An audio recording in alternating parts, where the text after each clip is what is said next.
All right. All my dilders. What up? All right. We got Texas Bullet, Heath, Carolina EDC Reviews. What's up, brother? Robert Ribbit Harrison, Chanamemba, Dirt. What up? Joe, Punky Licious, Moose, Opie, Man Against the Masses. Love that username. All right. We are about to get started. Toy Town. What's up, brother? I'm just going through, saying what up, what up. Love the eagle and the chem light. Love it. Vanessa Kitty, what's up, what's up? All right, so as you guys see in the oh shit, Kickaboogan boy, what's cracking? Flying Rich. I want to ride T for Texas, Angry Sarge, and Detective John Kimball. Y'all coming in hot. Thank you, brother. It's good to be back. Feels good to be back. All right, so today I promised you on the first show back of 2022, a very exciting guest that all of us love. And I want to first start by sharing a quick little video that I brought up earlier. So let me tell you.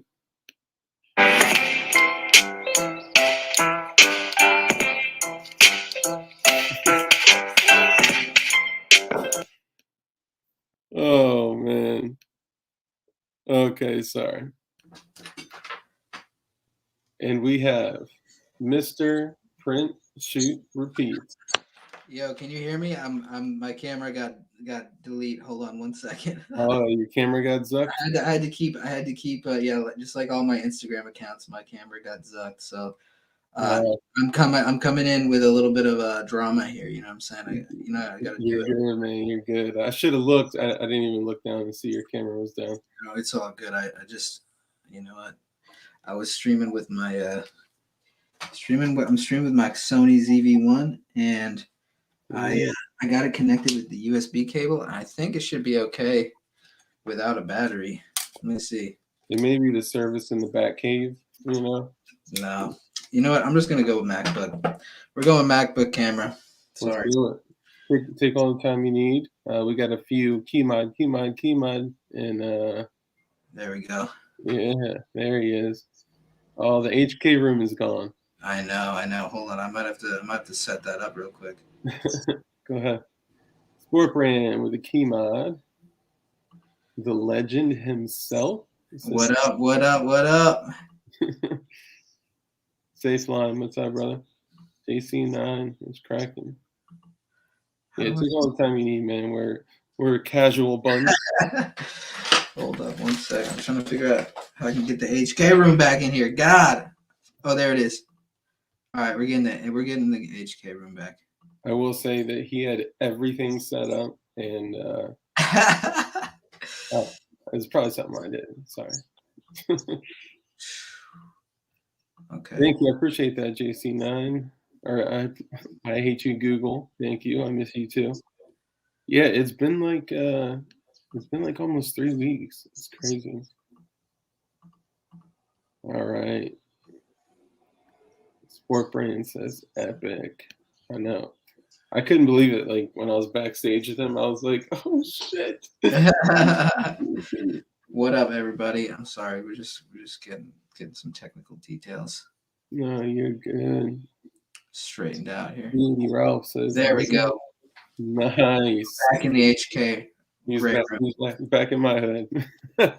Oh shit. Okay, so Print Shoot Repeat coming on with DLD After Dark. Man, you've not been a fan exactly. Well, you've not been a favorite of, say, Instagram or anyone for that matter. You've been zucked now, what, 4 times?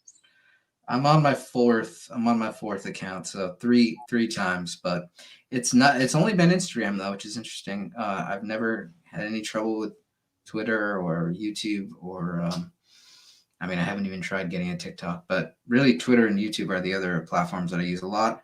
Yeah. And I have never had any issues with either of those, but Instagram, for whatever reason, they don't like me though. They really don't.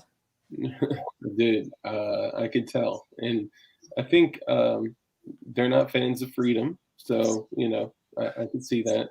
But I'm super surprised your YouTube, knock on wood, hasn't been like fucked with it all. But bro, your YouTube has grown tremendously. What Yeah.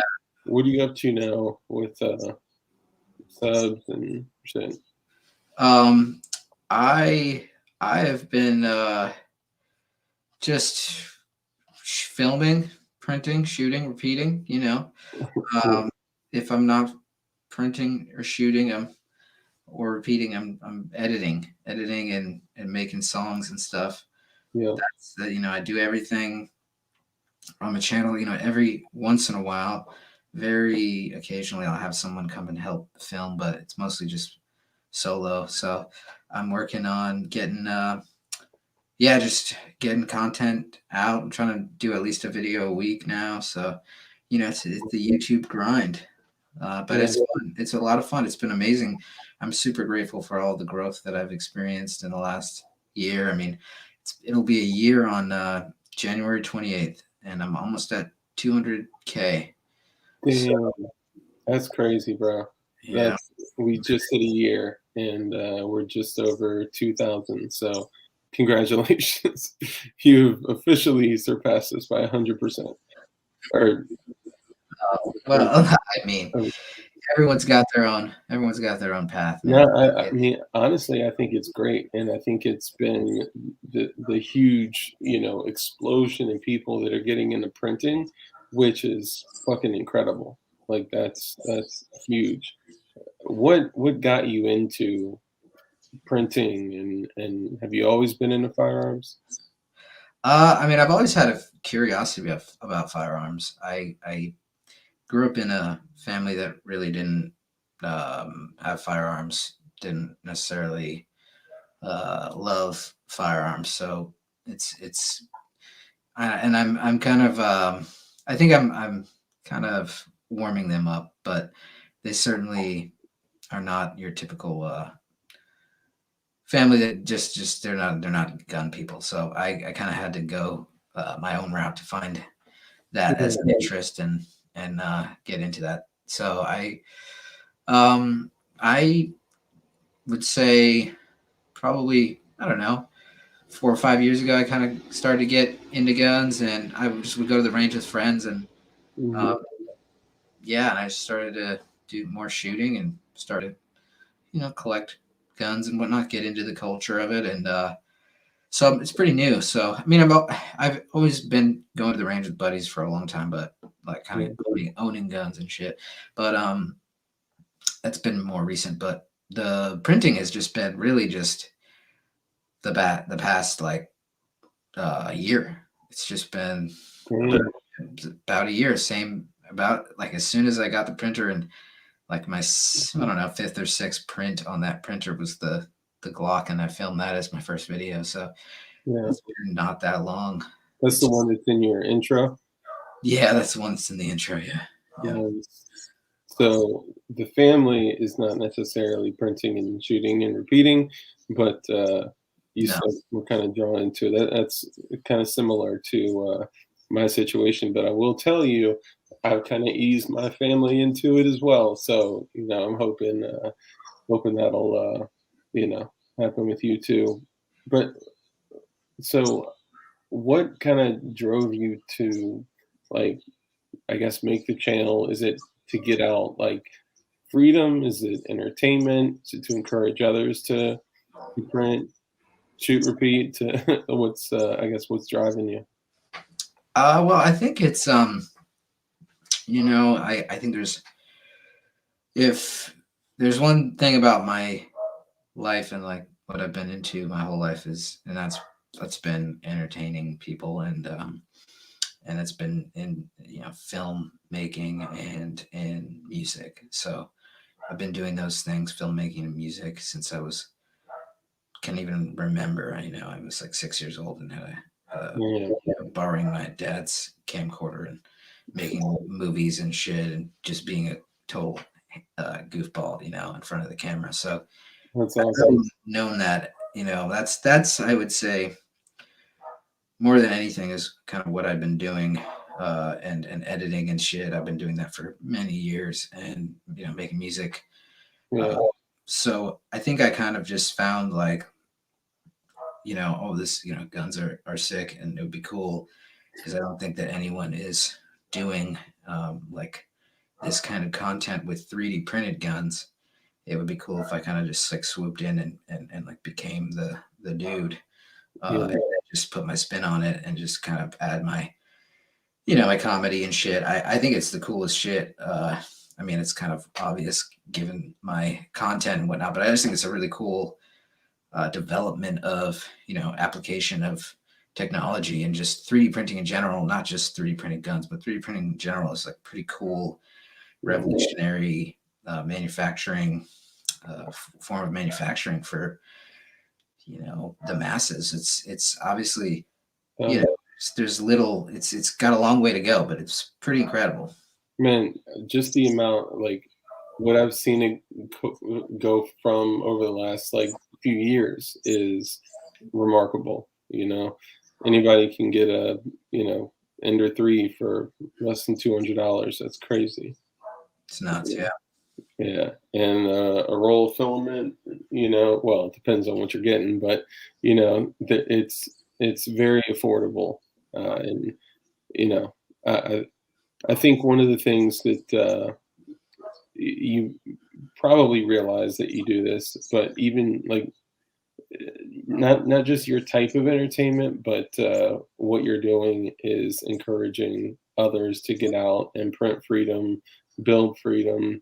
Like I'm not even a printer for real. I'm just a builder, and I still love your content, dude. The Olight segment where you were like in your Russian accent saying like we're running low on ammo, and then you were like Olight hit the M lock, and then oh my god, it was beautiful. Like execution was just like awesome. Were you solo when you did that?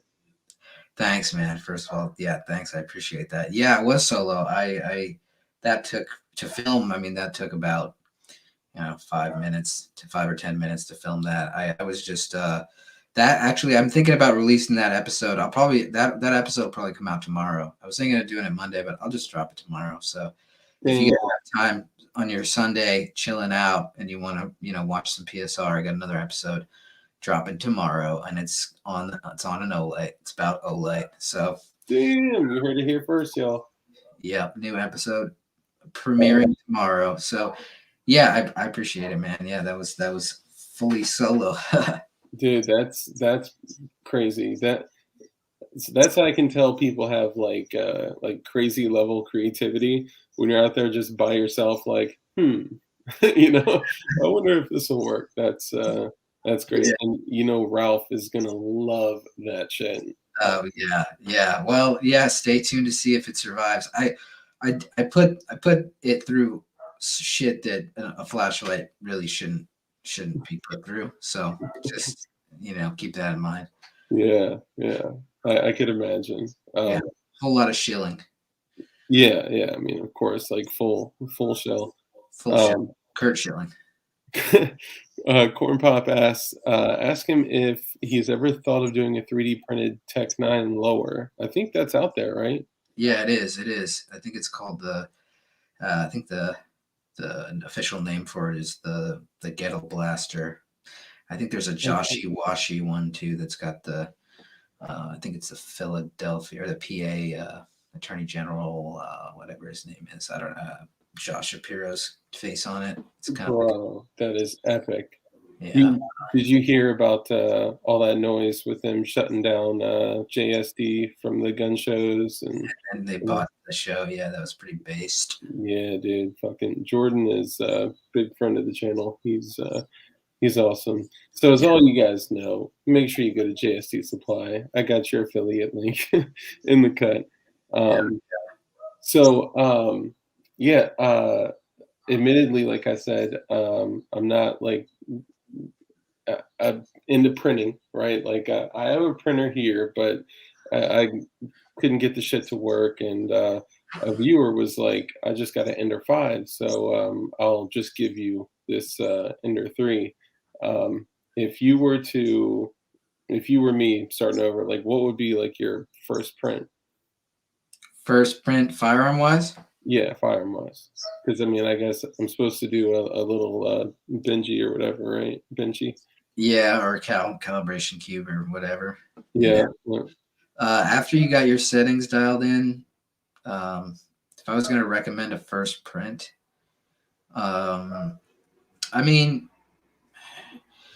you know, to be honest, it depends. I guess if you just, I don't know. Well, one of the first ones that I did was, I guess if we're going on ease of use, Mhm. ease of building, I mean, the Glocks are pretty straightforward, Yeah. but if you wanted to get a little funky with it, I would say actually the Aussie Scorpion is a very easy gun to assemble because it's just basically a OEM, just a printed version of the OEM, and it's really pretty simple. And Okay. the CZ Scorpion is very simple, but you basically have to own one, or you I have, actually do, luckily.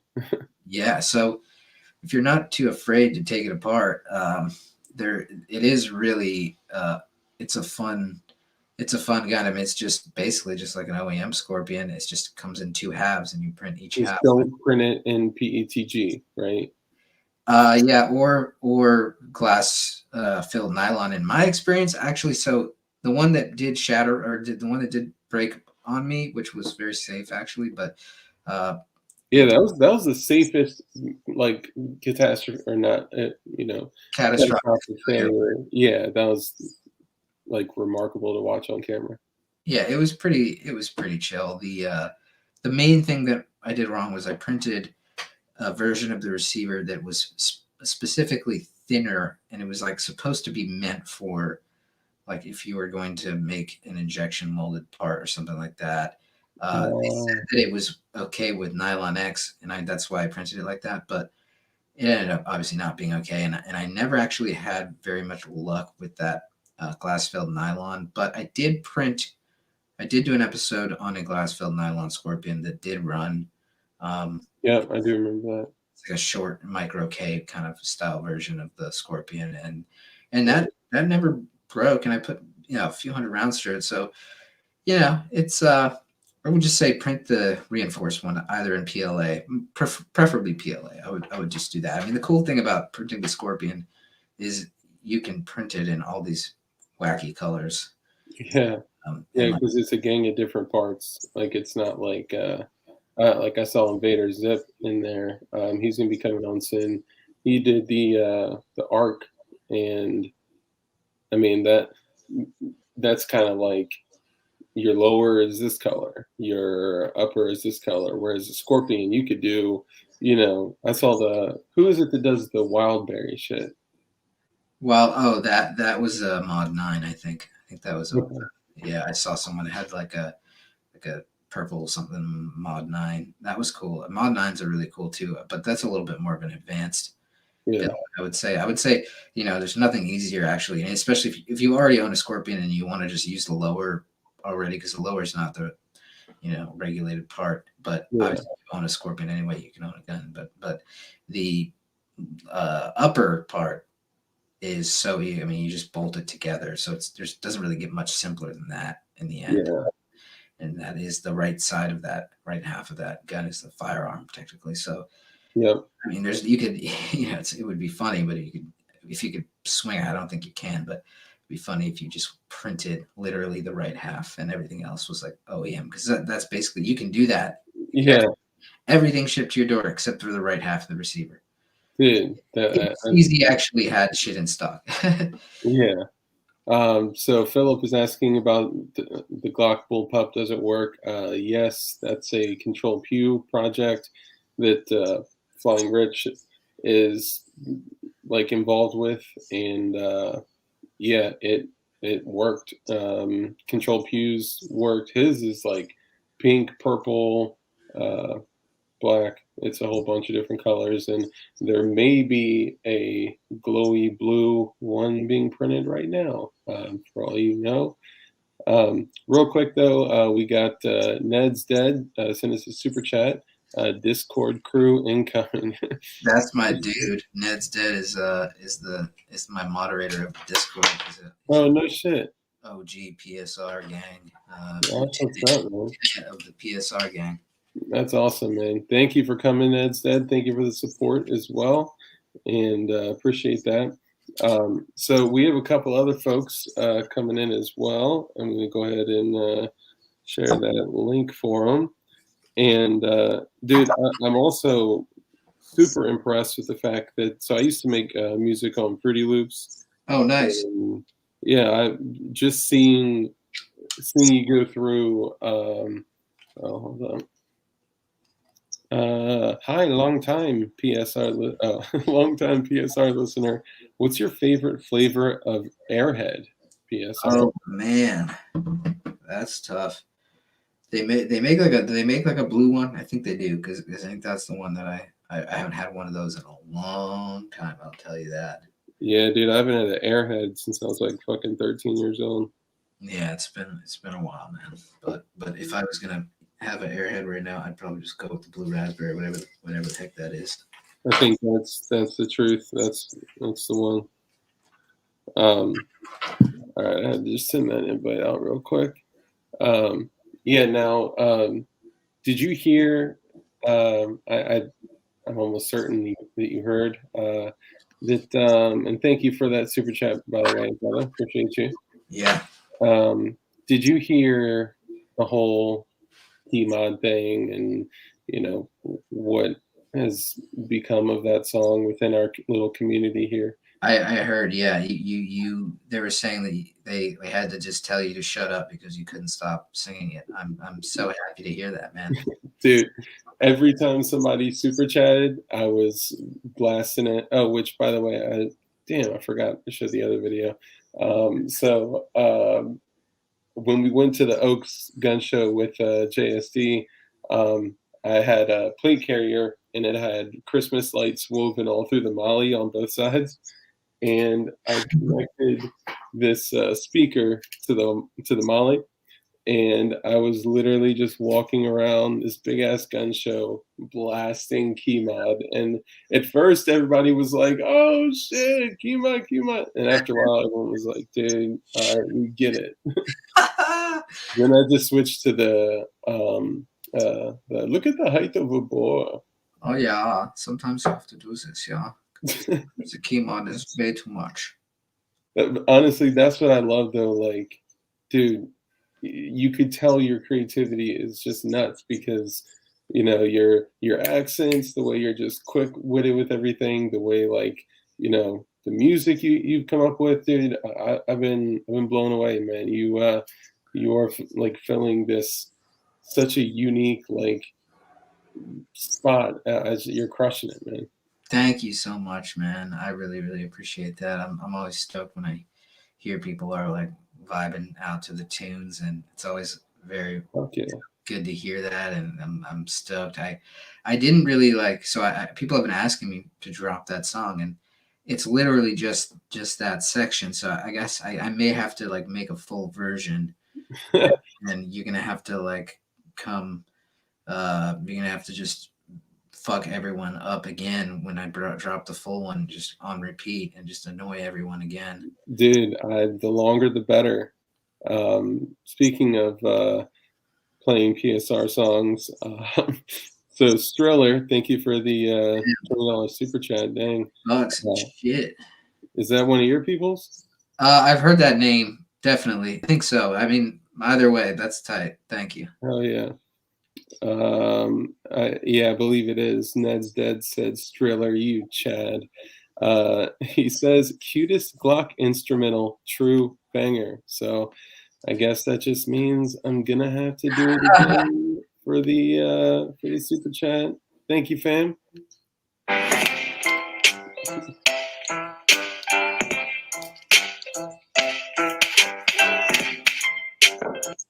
Okay, so funny thing about that, thank you, Striller, for the super chat, brother. I appreciate you.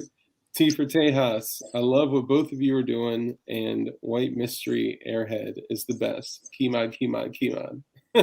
You know what? That actually I might have to revert and take the white mystery.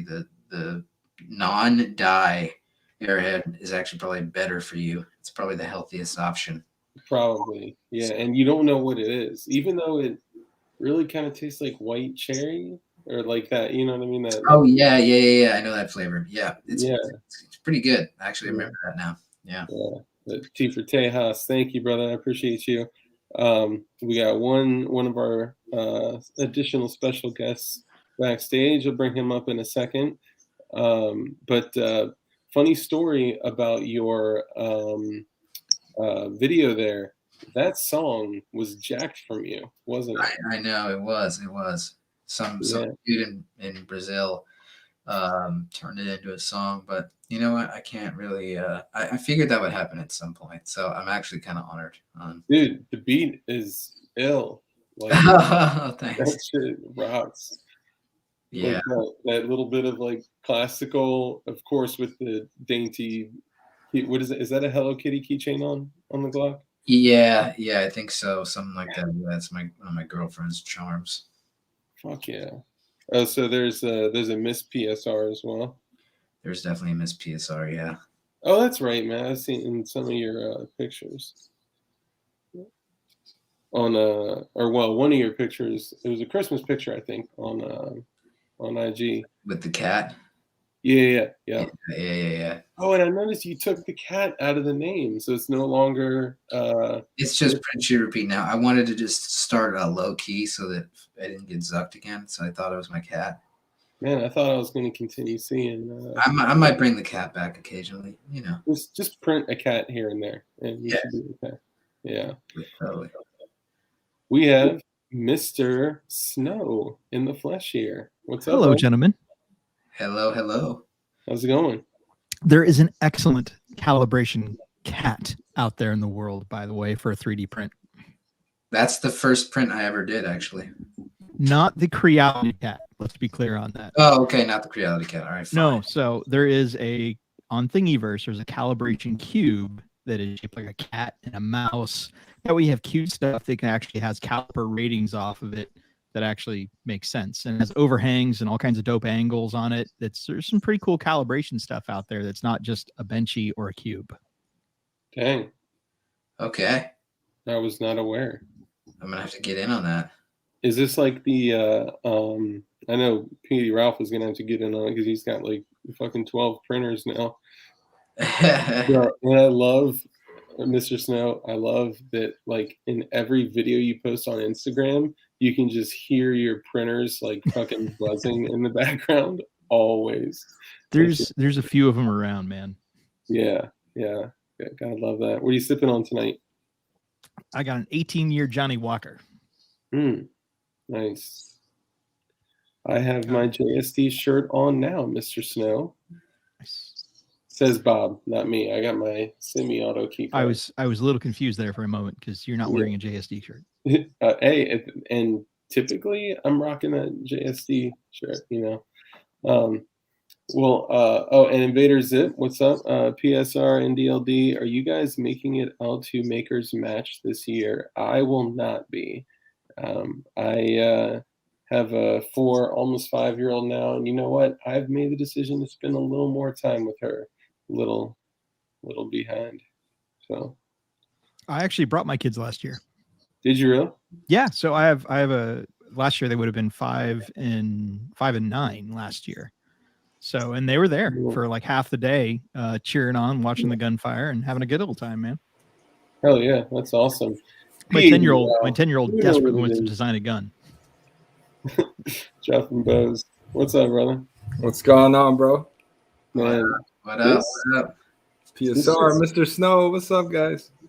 This may be like the 3D printing lineup here. I mean, I know, of course, we got a lot of other goats out there, but we got a good little setup here, man. Mr. Snow, you're famous for your squeaky clean white builds, and Ralph is famous for that thug ass Gucci Louis. What do we got here, Mr. Snow? What do we? Well, that's the Cali cat for those that are interested. That's tight. Oh, That's cool. So there's your calibration cube on Thingiverse for that's a cat. damn, and you can stack them like Russian dolls, like Russian dolls. So there you go. As you're doing your calibrations and you need a cat theme, go with the Cali Cat. I like it. It's like kitty cat Legos. Nice. So I printed this in Proto Pasta Gold. Oh, It's got like this sparkle shit to it, but Yeah. I'm not like I saw PSR tried a metallic Proto Pasta HTPLA and all that, but I'm very hesitant, man. I've been experimenting with these things, and I'm not 100% sure these are stronger than PLA Plus, man. it's definitely not stronger than PLA Plus. There's no question about that. Okay, so you just verified it. Thank you. Because I was like, I don't know if I'm trusting the 40 to shoot out this thing, man. I mean, Probably be fine. for science. So it'd probably be fine. Yeah, full send. You'll be fine. It's not me. Yeah, I mean, it's. What's the- I think. I don't know. I think you'd probably be okay for at least 40 to 50 rounds. Oh, 40 We're to not 50 showing rounds. the firearms on the stream, though, are we? No, no, you can get away with like a lower or like something like that. Like if you want to show You a can show lower? component, Oh, okay. frames Yeah. have been it's hit or miss. it's hit or miss. yeah, Because I mean, A frame may get you kicked out. Yeah. yeah, that's true. We've had at times where like putting an empty frame inside of a holster. Ralph knows all about that. that I saw that. Yeah, Yeah. that was. We've that had was times bad. where somebody's background, some guy's holding a gun and they get kicked for that.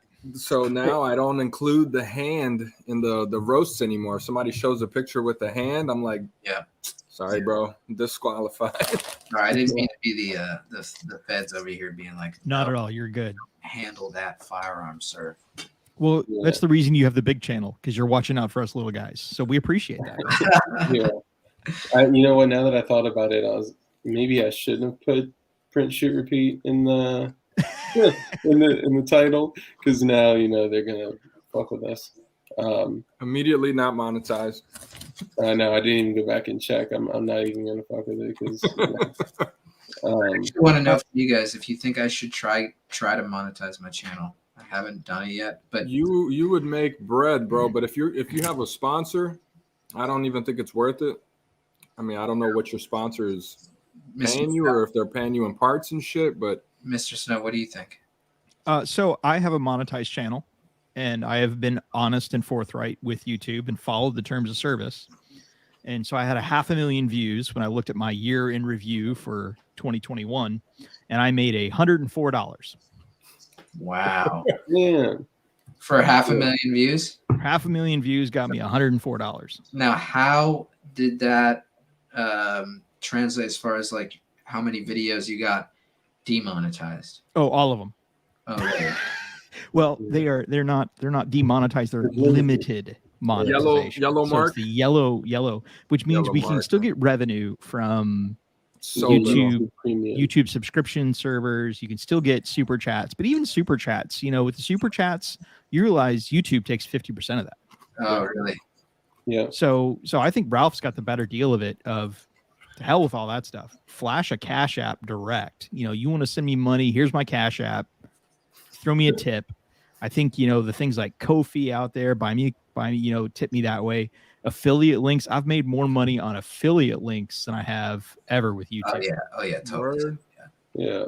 Yeah. The channel's been monetized since we hit 1,000, and I'll make anywhere from $200 to $300 a month, but I'd say a good 150 is from Super chats. Super chats. Yeah. Yeah, I was doing around 200 before I got deleted, anywhere from like 170 to 210 in that range for the last I want to say like 6 months. I had a couple big videos that did not get monetized. One of them was the Timney trigger install. I was making like $30 a month on that video alone. So it depends on the content, man. If you get that yellow sign, it's really hard. But if you're in the green and your shit is getting like 1,000 plays every day, you're gonna make a little bit of money. Yeah, I think if PSR were to monetize, you may see like $1,000 a month at least, bro. But none of your stuff's going to get actual monetization because anything with a 3D printed gun, whether or not you're at a gun range, No, but he's following all the terms. He's not showing any assembly. He's not showing modifications. Doesn't This shit matter. it's purely entertainment. new terms Yeah. of service, bud. Any Yeah. 3D printed firearms instantly, Yeah, and any This high just happened? capacity magazine. Yeah. Yeah. Any large capacity magazine, any full automatic, What? any 3D printed firearm, even in a safe range environment per the new YouTube terms of service, if you show a 3D printed firearm, you're done. You're limited. Brand new Yeah. information for me, man. I've even Yeah. been hearing people start saying it's additive manufacturing because just saying 3D printed. OnlyFans time, boys. The future is now. So It's funny. I was actually considering making one just to, have a funny little dig. already went there. Already Oh, read the OnlyFans terms of service. I went down that path. Read the actual terms of service for OnlyFans. No gun stuff, yeah. No guns, no Yep. firearms on OnlyFans. We are too spicy for OnlyFans. You can God, have women on there doing all types of crazy stuff, selling And men. licking And man, toes and all that. But as Yeah, soon as you show a gun, one of them actually used a firearm to service herself and ended up with an ND. And she, no. yeah. Did you hear about that? Oh no, dude. Yeah, That was national news, man. That made like Google News page. yeah. Oh, She brother. indeed her regime. Did she live? I believe so, yeah. I don't think it was as bad as like the first place that my head goes is like I ain't gonna be. Oh, we got CRS Firearms in the building. What's up, brother? Oh, I just missed your comment. Damn. Well, that's gnarly. Well, I mean, yeah, I guess it just would fall all else. Mike Hancho. Okay. Just go to selling ass on OnlyFans. Yeah, right. To get back to your question, I don't believe it would be advantageous for you to monetize because they have a hard-on specifically for people that are distributing freedom. Most of my videos, if it has anything to do with freedom, liberty, building, even independence, right? Like we talk a lot about a lot of things on here about independence. Even like night vision and bee farming, they will demonetize the craziest shit. Like I did a bee farming video talking about anyway, the water purification, like basic ass shit, and they end up demonetizing it or limited cash flow, which means like at the end of the year you look at like 0.017 cent. It's crazy. Yeah. You'd be My better off. CPM is like 6 cents per thousand. I Yeah. think I was at like $1.20, I think. Yeah, and the live streams are way better for the super chats monetarily, but you're better off. I mean, the only I think for PSR, if you want Mr. Snow's opinion on PSR and the partnership program for YouTube, the only way that makes sense is if you want to do live streams. Yep. And you're going to take super Yeah. chats. Yep. Yeah. But even there, my honest advice is you're better off splashing a cash app or doing what you're doing with your Patreon. Your Patreon is seems to be doing super well. It's doing pretty well, yeah. Like Ned's Dead said, for only $1 you can feed a PSR and have a full access to the collective Discord hive mind. So I just saw that. That's like 2 ramens a month, man. I know. Yeah, We got right? 194,000 subscribers. Imagine if just half, It's half. half. A little fly comes on his face and flies off. Like Hold on, it's only $1? It's only $1. For the minimum for the Patreon monthly. Okay, I was about to say you got to have different tiers, man. When I had a Patreon, He's got that $50 tier, man. No, I got a $20 tier. That's the highest. But people do sub. There is one sub that's a couple subs that are patrons that provide more than the maximum they just donated. So I thought you had a highest tier, like where you say their name on every vid. that's Is that that's $20 $20, now? only $20. Yeah, Man, that's cheap now. Get your Why have I not done that? You want to get your name in my video? Pay just $20 a month. Okay. Yeah, Sign me up. As long as I don't want my name. I want my channel's name. Let's be clear on that. dude, I'll put your channel's name in it. You just go ahead, tell me what you want. We'll put it in there, dog. You should put in like a sentence like this big, like Mr. Snow, aka White Burner. Hey, you know what? $20 is $20, as they say. That's the attitude. That's what I like to hear. That's capitalism. Oh yeah. Hey, so Petey Ralph, I know you may be really wanting to file that joint. I did the same thing on the live stream the other day. Everyone's like, "Nah, you're good." I went back and listened to it. That joint was like. I'll mute my mic. My bad. Hey, Ralph recently upgraded his mic, and I got to say, it sounds great. We could hear that filing. Fantastic. Okay, my bad. All right, I'll cut it. No, you're good. You're good, man. I finally finished the chameleon build, the Pegasus unicorn, whatever the fuck you want to call it, where it's got like mostly chameleon, PVD, barrel, guide rod, controls, like all that shit, and a rose gold OEM slide stop, rose gold extractor with a stainless 34 slide, and I had it on a gray frame just because I didn't have blue titanium. But I just, thank you to JSD, just switched it over to the blue titanium. That's what I was filing on another live stream. Sorry to y'all that had to go through that. But man, that shit is beautiful. Like the contrast of like rose gold on the blue titanium is like, that's my equivalent to a white 17L for Mr. Snow. We call it the barbecue gun. So if you're going to go to a barbecue and you're going to open carry and you want all your friends to know what you're carrying, I'm going to open carry what you got at the barbecue, that's the barbecue gun.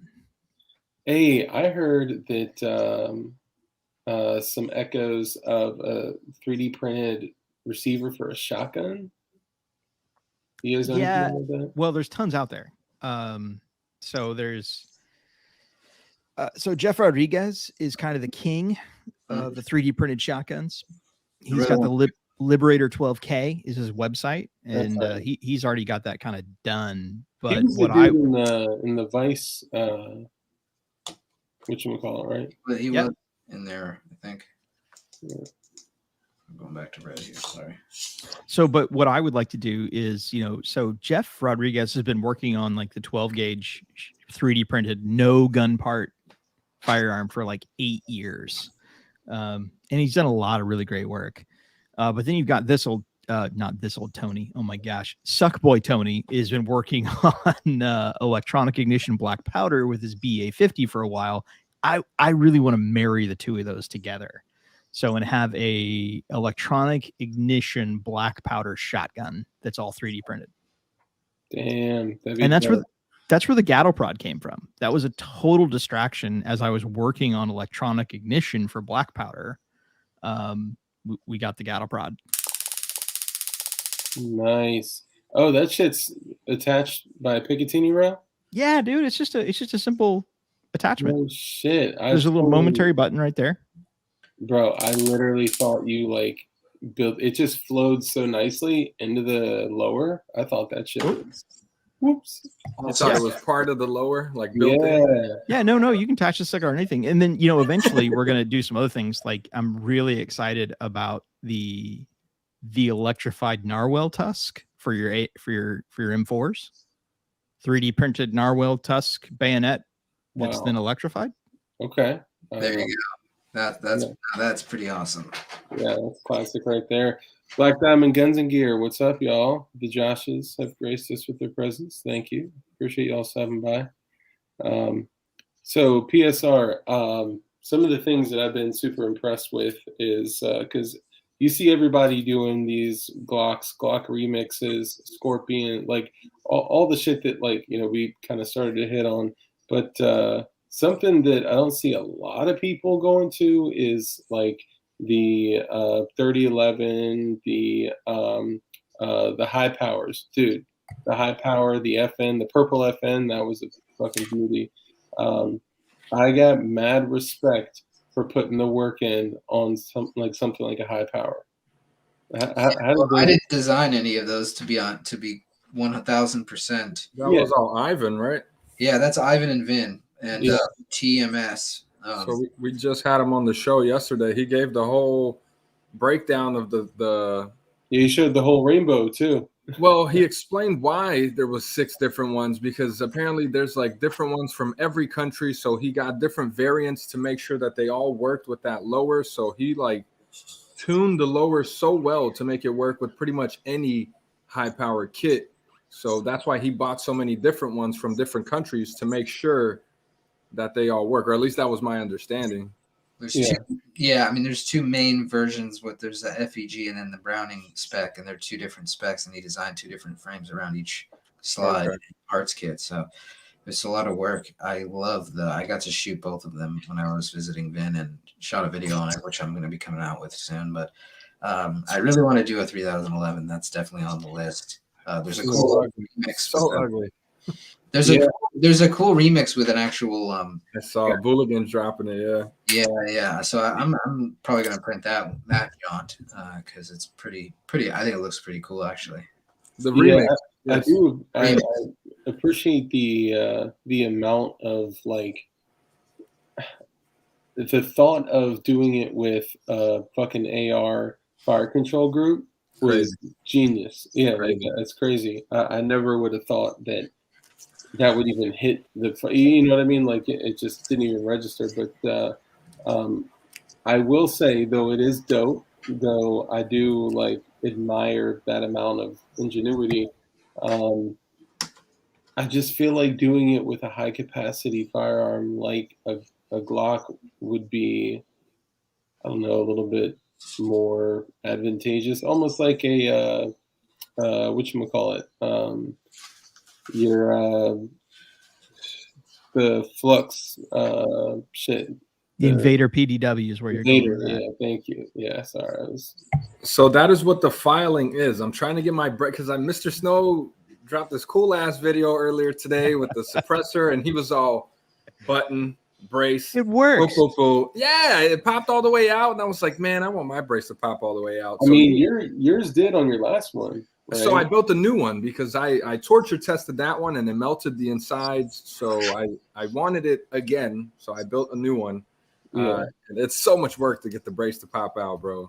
Like you've done it before, brother. I won't show too much, but pretty much you have to go inside here with a little piece of sandpaper and sand the inside channel there little by little.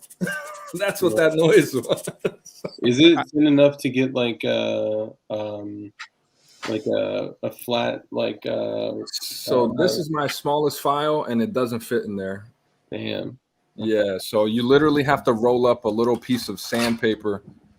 I just cut out like little strips of 120 grit, and I roll it and just go in there until the brace pops out. It takes a long. That's why I was like, let me sit down and work on my brace and go on the slide real quick. Hey, shit, I'm the same way, man. Like I literally when I was like upstairs, like rolling around, like feeling like I was dying of COVID. I was like, I need to go finish this blue titanium 80. Like all you want to do, yeah. Dude, that's like, I need to file. File. Yeah. Wow. Actually, somebody did come out with a set me. There's a few. These are needle files, man. You've got the super slim, thin shit. You got the whole set. Yeah, so you can get these from any like solid, like even Harbor Freight has. You're looking for needle files, man. That's what they're called. So Harbor that's Freight, what you get need. that at Harbor Freight? Yeah, man. Yep. Okay. So I need that. needle files is what you're looking for. Yeah, and this one right here, that's your money, man. That's the one you need.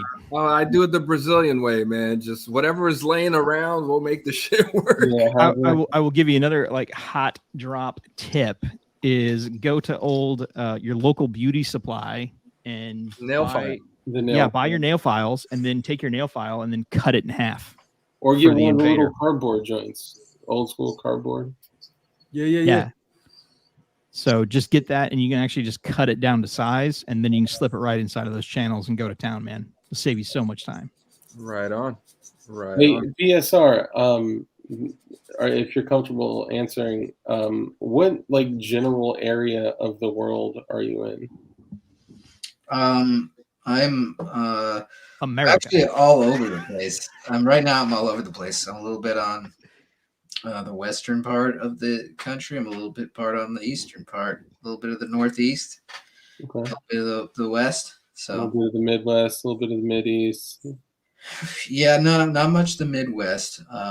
Although I did, my mom grew up in Iowa, so I every once in a while go back to her family moved to Wisconsin. Now they're down in Georgia, so spend some time on. Oh, nice. That's where CRS is out of. He's out of Georgia. Wisconsin. Oh no, Wisconsin. Yeah, that's what I thought. Yeah. I thought I heard a Wisconsin accent in his videos. So that's actually what my next question is. Like, who are your like go-to YouTubers aside from our channel, of course? Who Oh, are your go-to channels to watch? damn, that's a good question. Oh, I obviously love some Forgotten Weapons. Yeah. And Gun Jesus. Gun Jesus, Yeah. gotta rep that. Given that I am in the HK room right now. Yeah, And which actually, guys, just if y'all know, maybe you do, maybe you don't. That's in Ashburn, Virginia, which is right near John Crump, which is not too far away from me. It's a couple cities away from me. hell yeah. Yeah. As far as gun channels go, I guess In Range TV is cool. I watch sometimes I'll tune in for a gun meme review occasionally, with Brandon Herrera occasionally. But I see you come in for the roast on Petey Ralph shit. obviously I mean that's a given. I obviously I'm watching P80 Ralph. I watched last night. I try to watch every week. I'm in there. At least the live streams. Yeah, I haven't been putting out much content lately, but I feel like the live stream's a good way to bring the community together, man. Love what you do with the live streams. Live streams are dope, dude. Keep doing them. Yeah, so I'm obviously on P80 Ralph. I'm obviously on Mr. Snow. Like that's a given. I've been, to be perfectly, and I'll continue with the YouTube channels in a sec, but Mr. Snow is one of the first person in the YouTube sphere to reach out to me and he was like, "Yo, this is dope. I'm gonna put you on my top channels." So Let me promote you. And in the time that PSR went from like 500 to 80,000, I went from 5,000 to 10,000 and never stopped. That was it. That was my growth. I'm there. You made it. Double digits. Yep. That's all that matters. Dude. I'm good. I hit 10,000. I could make a T-shirt on Teespring. I'm good. I believe that if you started making your own music by hand and witty skits of throwing dynamite, I think you can pull off the old 200K. You know what pisses me off?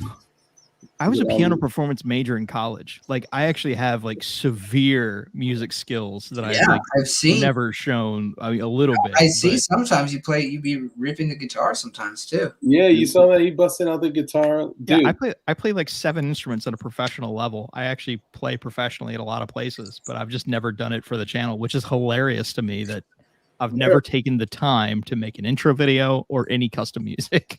Well, we want to see guns, Mr. Snow. Fuck the instrument. You know what we know? This is what we need. We need a 3D printed guitar that's also a gun. Oh, dude, I could totally do that. Challenge accepted. And you really, really confuse the YouTube algorithm. I feel like it has to be at least a 37 millimeter though. Yeah. I mean, for when you need that low frequency, bass. Well, that way we're really truly confusing the algorithm because that's not a gun. It's not a firearm. Oh yeah, that's true. It's a launcher. So I would love to argue that. Ned's dead. Thank you for the super chat, brother. He says PSR is the extraterrestrial NASA is hiring clergy for. Could be. Am I even human? But to finish that off, yeah, sorry. I love cars too. I like watching some Doug DeMuro. I love his channel because he's just such a nerd about it. And you know, yeah. So I guess those are really. I mean, I do watch a lot of like history YouTube channel, like infographic, basic, you know, just like summary history shit. I was watching some shit on the breakup of Yugoslavia today on YouTube. So yeah, I tend to just dabble in a lot of. I love history. I'm into music. So yeah. Anyway. Oh, As yeah. one does. Yes. Hell yeah. What's your next big project as far as printing or the channel or Oh man, well I've got, as far as videos that I've kind of already shot that I'm gonna come out with. There's a lot. I shot a lot when I visited Vin in Georgia, well, in down south. Whatever.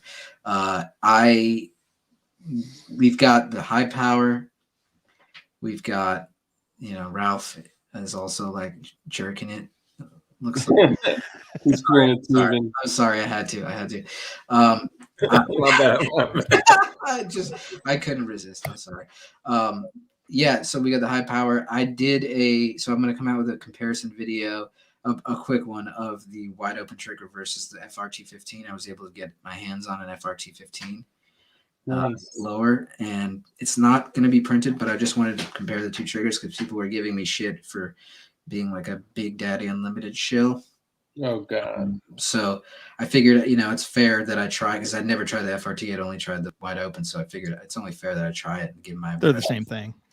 Yeah. Very, very similar. But I do think there are some differences in terms of the actual feelings of the trigger from both one to another. So especially the direction of the spring on the WOT is it's almost like the version 2.0, which I have a theory to that, by the way. I think that dude that that owns the patent to the FRT, if I were to take a guess, like if I were in his shoes, I would have taken every single design possible and sent it out to all these other companies because the WOT and a few other triggers came out, because then you're dealing with the whole common use thing right there. In common use, they're more plentiful. It's not just one company.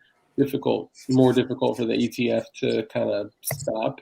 And I don't know. And then he's like, "Oh, I'm suing them." I'm like, "Yeah, but watch him drop that suit." I kind of feel like it was a play by him, and if so, kudos to you for getting more freedom out there. But yeah, well, a lot of people don't necessarily realize that.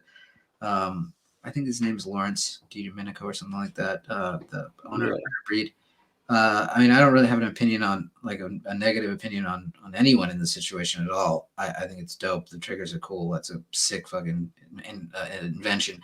But the original forced reset trigger was developed by Robert Allen Graves, or I think that's his name. Graves, and so he was the first to really start playing with that technology. So when people say, "Oh, Big Daddy Unlimited stole the idea," I mean, it's been around for a while, the concept of a force reset trigger. So one of the things I really want to do is get down south and interview him for a video, Robert Allen Graves, and actually talk to him about it, because I think he's a super interesting dude. I actually met him at Big Daddy Unlimited's epic shoot. I was able to talk to him. He came up to me and was like, "You like that trigger?" And I was like, "Yeah." I was surprised, this guy coming up to me just randomly, and he's like, "I invented that in like the 70s. I was like, "What the fuck?" But he was very humble too at the same time. He's like, yeah, he just saw how much fun I was having. He's like, "Yeah, you like this." So I was shooting the Graves one. So I was shooting the new Graves one, which hasn't come out yet. So I shoot that. Oh, nice. You got the braid. I got it. There you go. Ooh. Oh no. Oh. Maybe one more again. Hey. Hey. It's gotta be like straight, You know that's satisfying to all of us. Hey, there I we will go. tell you. Okay. All right, I'm happy. All right. Ka-ching. I think Graves also owns the patent on the WOT as well. Probably. Yeah. So he actually licenses it to FRT. So Yeah. so I mean Rare Breed. So he licenses that design to Rare Breed. Rare Breed owns the license for that trigger. I'm sorry, I didn't even see you were trying to share something. Oh no, it's all good. So that was a bit of this is a bit of PSR history from PSR's page. 11 months ago. So on PSR's very first video, that's the rundown where yeah. So I have proof that I promoted.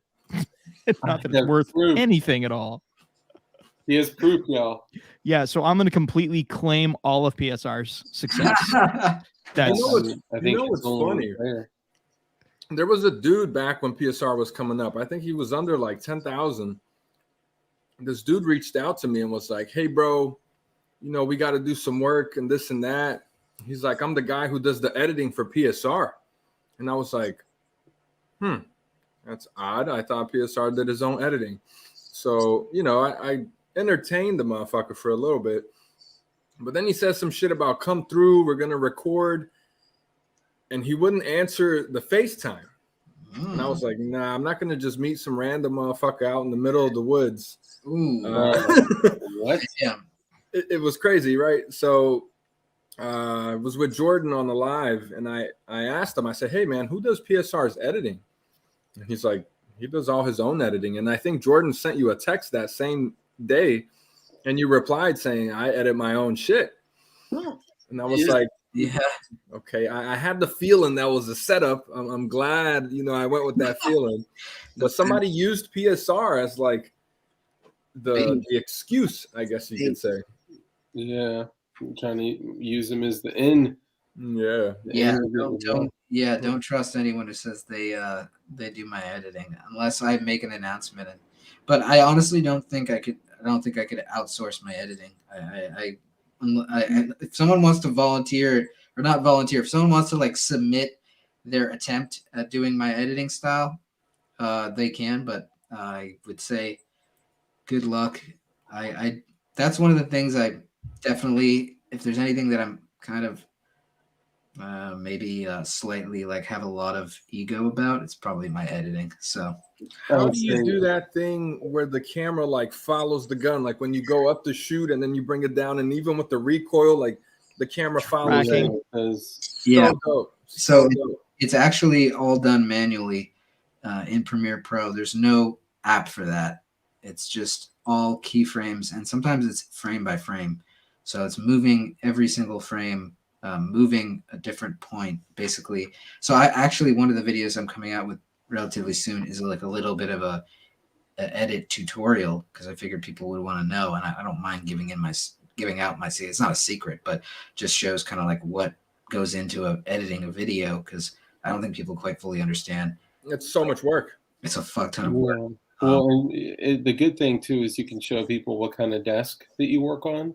The M92 crank. Yes, the M92 is essential for you know, good workflow. So crank desk. Oh man, that's good. This has been my problem the whole time. I knew there was something lacking in my life. Dude, that's all you need is the crank. Can I address Flying Rich in the comments there? Don't ever send anyone an STL file that is a Fed trap. Anyone that asks you for a link or anything, just don't respond. There's I don't even want to call it a gray area. It's very clear. Some shit about ITAR, but you can't send files to someone overseas or something. Yeah. It's like international firearm laws, or I don't know how that works, but I don't send out files really at all. Don't ever. If anytime someone asks on my comments, "Hey, where did you get that file?" I just ignore it, bro. Straight up. I straight up pretty much don't answer my Instagram DM. So if you if you DM me on Instagram, I try to reply to the ones that aren't like, "Yo, bro, I need help." You know, that's what the Discord's for. So if you want to fucking donate $1 to get some help, go ahead. But I don't answer DMs, and most of them are about files and help and printing. And I'm sorry, but dude, I give this shit all. I think with what we do, like with what everyone here does, I just think that it's just opening up the door to the alphabet soup folks, and I mean they want to see us fuck up and do something stupid, so we just need to follow the laws. Speaking of following the laws, if you ever need any special effects for like if you throw another Olight and you need an explosion, you let me know. I can definitely help you with that. Oh hell yeah, yeah. Well, I actually I know I released that clip, but that's not the full clip yet. So you'll see tomorrow when I release it. Oh shit! I need to know. Yeah. Well, it's coming. It's coming. I started to steal that clip. I was gonna do exactly that, make it blow up when you threw it. And I was like, I don't have time for that. John Crump, yeah, there you go. You can't send a file overseas. It's like firearm trafficking. It's some crazy ass laws, man. That's insane. That's insane.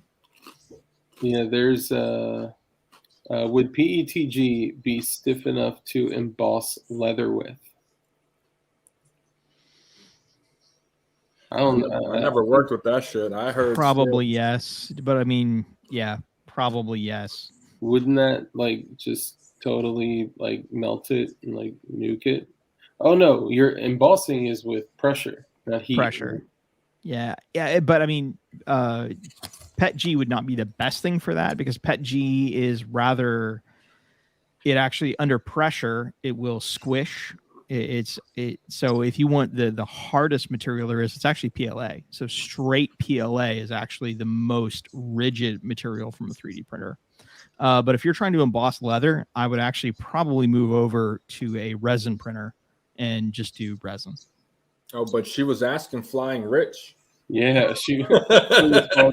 Well, he would know as long as you print it at 255 degrees Celsius, it'll be fine. It's got to be 450 degrees Fahrenheit. You're good. 255 Celsius. Yeah. Omar Eunice, thank you for the super chat. Excuse me. 2 months. The Discord is absolutely a godsend. I went from no printer to the FGC 9 in 2 months. Thank you all you guys there. Hell yeah, man. That's awesome. See, and that's, I guess, so one of the things that like, we're big on is like, passing that on, right? Like dispersing freedom as much as possible. Is that kind of what's driving you, or is it more of the entertainment aspect, or is it both, or? I mean, I'm all down for the cause. I think it's dope. I think it's really cool to be able to, if you're into firearms, be able to build your own firearms. And I'm all for it 100%. I think, I ultimately though, I think, I'm not a Jay Stark or anything like that in terms of my own like dedication to he was extremely dedicated to the cause. I'm dedicated to the cause, obviously. Yeah, I kind of feel like he well, yeah, I got you. I'm at heart, I'm a entertainer. I'm a filmmaker. I'm a musician. I love 3D printed guns. That's my avenue of showcasing kind of my comedy and my entertainment. Hell yeah. And I think it's working out, but absolutely, I believe everyone should be able to build their own gun if they want to. Hell yeah, that's awesome, man. Have you printed an ARC? I started and I haven't been able to finish it yet, but I'm getting to that. That's definitely on my list. Yeah, the 3011 and the ARC for sure. This printed UMP. I just need to get a 400Z printer, and this printed UMP is going to happen because I have all of the parts. It's fucked up. I have the parts. Damn. Spent like $860, and I don't have anything but HK bolt barrel and the printed, the parts. I need, and also the dude, MPR Tech, I think his name is on Twitter. Yep. He's awesome. He sent me a modified hammer and some hardware just because I was like, dude, I don't know if I can do this, put together a hammer. He's like, I got you. So he sent me that. So big shouts out to him. And I think he's working on like a 2-piece version that doesn't require a 400Z printer. So I think that's such a cool project, and I think people are like upset that he is editing the STLs and he's not step filing it, but which I get, but it's still, I just think it's super cool, and I can't wait to try that one out. Oh yeah, that's dope. My boy's got a UMP. Back in the day, I was gonna take a USC and convert it to a UMP, and a couple of my friends have SBR UMPs, and I mean, I wasn't gonna put that much work into it. Plus, them shits were like $2,000 back then. It was crazy. Flying Rich, to answer your question, likely yes, you are likely on a Fed list. I've literally synthesized explosives on stream before, so yeah, you're probably on the Fed list. Sorry. I And figured we're all on the Fed list, right? Just for being firearm content creators. I feel like they're like, let's watch this guy. You got a social security number. You're on the Fed list. Don't worry about it. yeah, if you're social and you got one of these, then yeah, you're on a list. But here's what I'll tell you. So you guys know, I'm not sure. PSR, have you ever heard of John Crump? Yeah, definitely. Journalist? Yeah. So he's a good friend of mine, and he lives out here as well. And we were kind of playing around. Me, him, and CRS were on a phone call one night, and he has the ability to look up people's information like really well. And I'd recently been doxxed, and I was like, all right, so I look me up and tell me what you find. So he looks everything up, and he was able to pull up really what I want people to pull up if they find me. So you're not going to get my real info, motherfuckers, if you find me.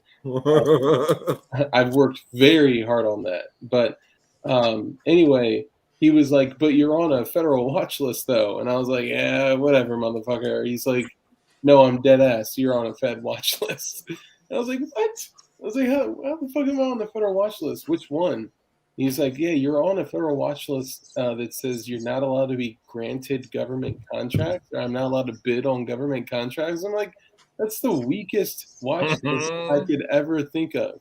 But I mean, I guess it was either a mistake or maybe there's some notoriety in that. I don't know. No government money for you. Yeah, I know, right? I can't be the next war dog. Oh shit, twinsies. That's the first thing I said. I was like, "There's no war dogs action for me." What's a typical day like for PSR? Like for me, today I woke up. I had a table full of shit I was working on. I was banging together some frames, trying to put different configurations together to like record some cool content and shit. Is this what you do? Do you build guns every day as well? I wouldn't say every day. It's been a little bit difficult because I've been moving around a lot. But I'm working on getting my headquarters secured and whatnot. But the GAT lab. The GAT lab, exactly. I'm looking forward to posting my GAT lab soon. But fuck yeah, I would say most of my time goes into editing at this point, and I've shot a lot of content like that. I've shot probably at least 10 episodes that aren't out yet, and like I try to get a bulk amount of content shot, and then I work on it slowly. Work on it slowly. Mm-hmm. And it's definitely, I'll tell you, I mean, I love building. I love putting things together. That's almost like more fun in a way than actually therapeutic. Yeah. And I do really enjoy it. And while that said, it's sometimes an additional when you're now like I've got this sponsorship deal, so I'm like I got to put out a certain amount of content to like kind of meet that demand. How often? Well, my target is just like once a week. Once a week, yeah, that's solid. Yeah. If you put out one video a week, you're good. Yeah. I mean, I do put out some shorts and stuff, and when it comes to like the longer form videos, which lately they've been around 20 minutes almost every episode, which is like, if you think about editing a 20-minute, I mean, that's like basically like a half hour of like a show, like it's like a TV show. It's a TV show with no commercials, yeah. Yeah, exactly. So Or commercials you don't get paid for. What the fuck, Mr. Snow? What the hell, Mr. Snow? That's your Gat Lab. How do you do this? Can I do this? How'd you do that? Virtual backgrounds, brother. Is this an app in StreamYard? Yeah. It's all built in StreamYard. Go to On the your settings, the cam mic settings, and you can select your virtual background. My shit's a little fucked up because we got a lot of backlighting. Virtual background. It's because your hoodie is. Shit! It can't distinguish the. Yeah. You could be on the beach right now, Ralph. You could be in the Oh, bar. Oh You my could. God, you guys just opened my mind. Holy You shit! could go back to Brazil. I mean, there's all kinds of things you can do, man. Motherfucker, back to Brazil. Self-hosted pro. Thank you for the Nice. super chat.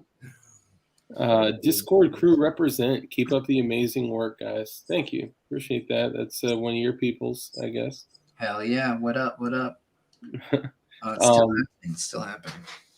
All right. So so we're kind of a community here, right? Like, Fancy. I got my little 2,200 people, right? But we're a community of communities, right? Like we got a gang of channels, like all of us together. We kind of operate together, and we got a good size.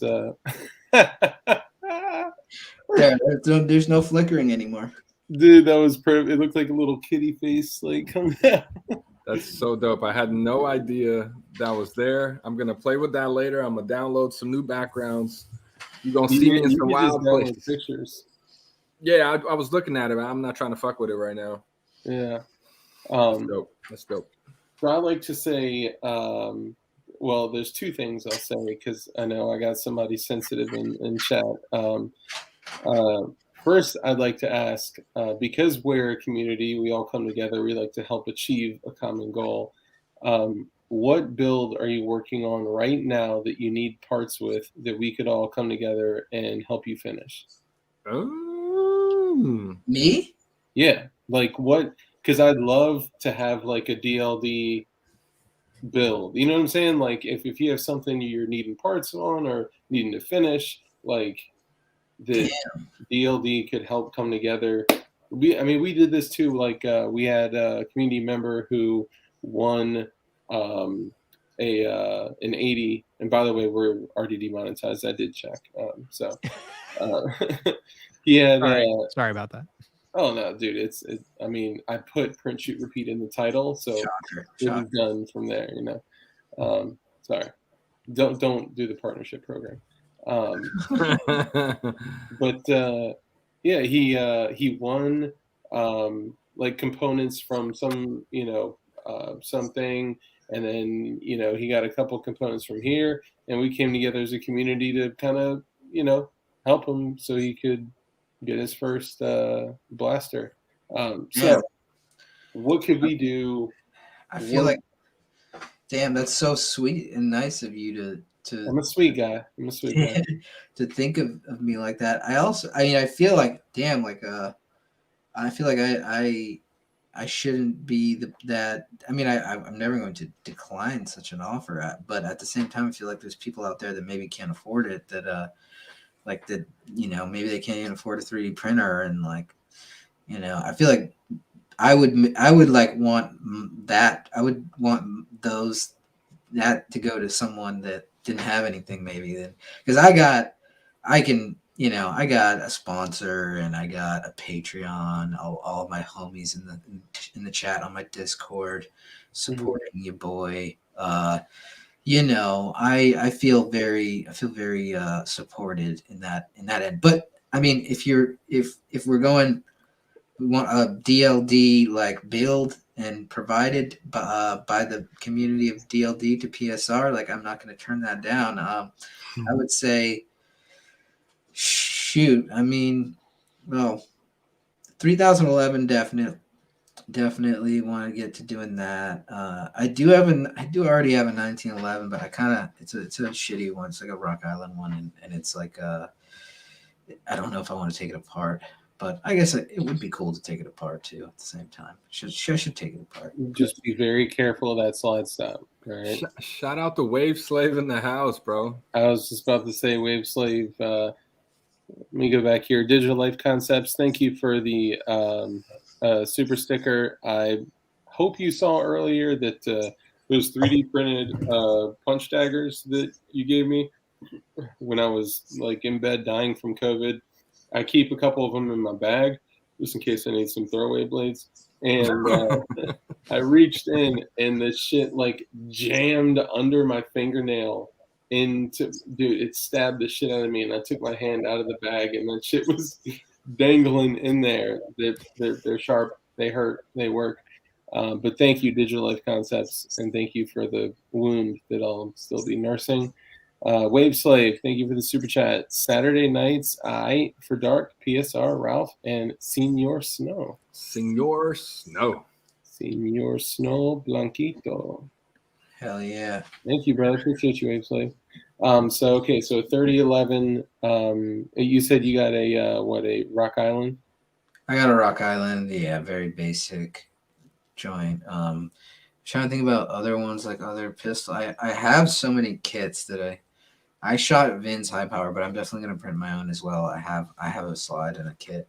Are you doing a 320?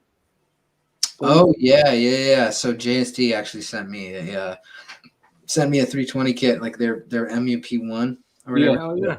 They sent me that. I didn't get a chance to do that yet. I gotta get a drill press and all that shit. Bro. Okay, so I know Ralph was probably gonna say the same thing. I got a 320 kit. So JSD sent me a 320 kit as well.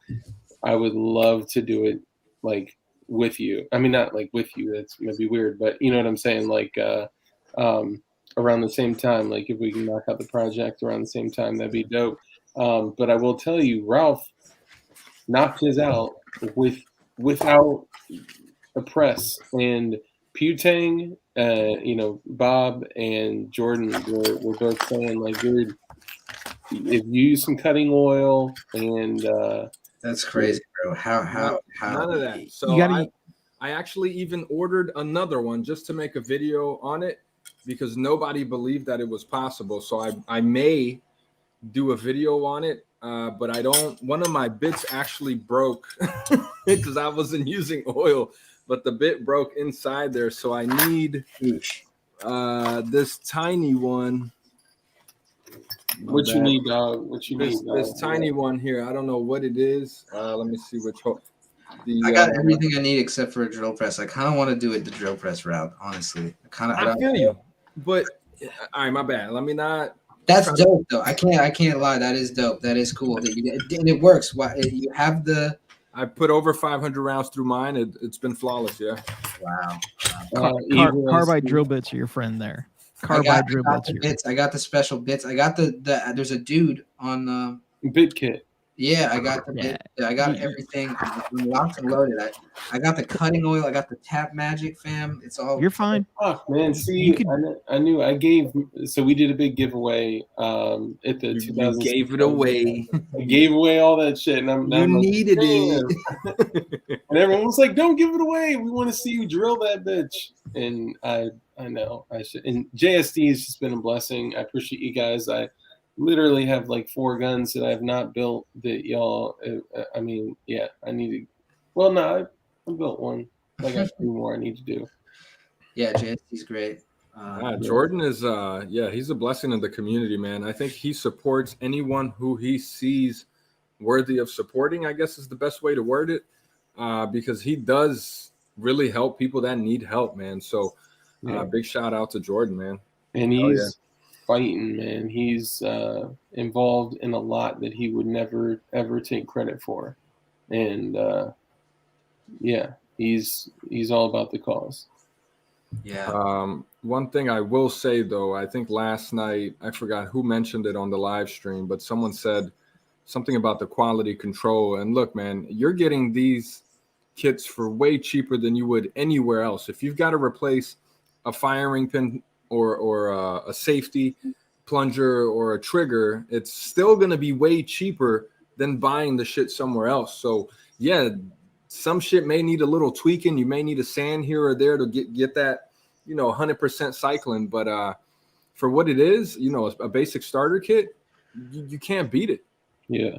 Yeah. Well, there's some issues there. So Glock has never actually released their technical package that actually outlines what the specs are for a Glock slide. That's so true. There is no known standardized technical package for Glocks. That is true. So, and that's why the OEM slides are always so easy to pop onto 3D printed frames. Oh my god! It's love that OEM. Like, I've never had, dude. OEM slide has always fit on. Like, I'll put other slides on there, and the OEM just fits every time for whatever. Yeah, that just means it's loose. That's fine. Buttery. I mean, if you're into that loose stuff, you can do that. Loose, come on, Mr. Snow. Don't say loose. An AK is supposed to run loose. Loose means reliable. Yeah, loose means inaccurate. It's reliable, but right? there's a compromise there. It is better than one MOA. Would you rather have it go bang or have its Okay. Have any of you built an 80% 1911? No. Okay. So the amount of hand filing, hand fitting, and you understand what real break-in is. I mean, listen, I love OEM because you're right. You are right on the money. It's always going to work. But is it going to be better? No. Hand fitting aftermarket parts are always, if you really know what you're doing, you will have a higher performance. That's why I take a $700 Remington, 700 action, and I'll put 50 hours into it and turn it into a $5,000 rifle. That's what I do when I'm not doing 3D printed garbage. Is I do make high precision 1,000-yard rifles. Garbage. I am offended, Mr. Snow. It's been my life for the last couple months. Never said garbage. But I mean, yeah, I mean, there is always room for improvement. OEM is wonderful, but can you do better? Absolutely. I think so. Yes, I agree. I think part of it is more so referring to like the the bullshit that you find on eBay, right? Like there's a lot of hot garbage out there. There's rock slides. Yes, I heard this last night. Yes, JSD much better than rock slide. Yes, I agree. Yeah. Evil SD says, when is JSD releasing the P365 80%er?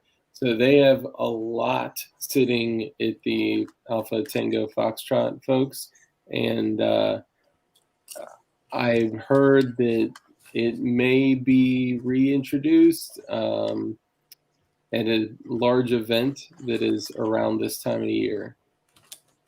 I'll just say that. So keep an eye out. Digital Life Concepts, thank you for the super chat, brother. He says, we all love that goddamn bacon. Goddamn bacon. Goddamn bacon. And DLD, how are the DLD 80s going? Good. I never stopped building them. I just always build them. I should, you know what? I should have done a COVID build because, like, what else were you doing other than dying? I know, right? Like, I'm fine. I'm kind of like who here hasn't had COVID? Raise your hand. I had it twice. Double COVID. COVID. Never had COVID. So this must be your mask policy. Yes, it's the mask. Dude, I went the whole last 2 years, like, breezing through life, like, whatever. And I don't know. It just, somebody put the right boogie in the right place. I caught a spit like bubble or some shit. Like, I don't know what it was, but man, that shit had me on my ass, bro. I had like the version 1.0, the first joint, like the Cold War COVID. That first joint was serious. I was in bed for 2 weeks, bro. Yeah, hurting. You've had it twice, Ralph? Huh? You've had it twice? Yeah, the first time I couldn't smell, the second time I couldn't taste. I was eating like random bullshit that I would never eat, and I couldn't taste it. So my poor wife. girlfriend got it too. Sorry, no, go ahead. No, go ahead, man.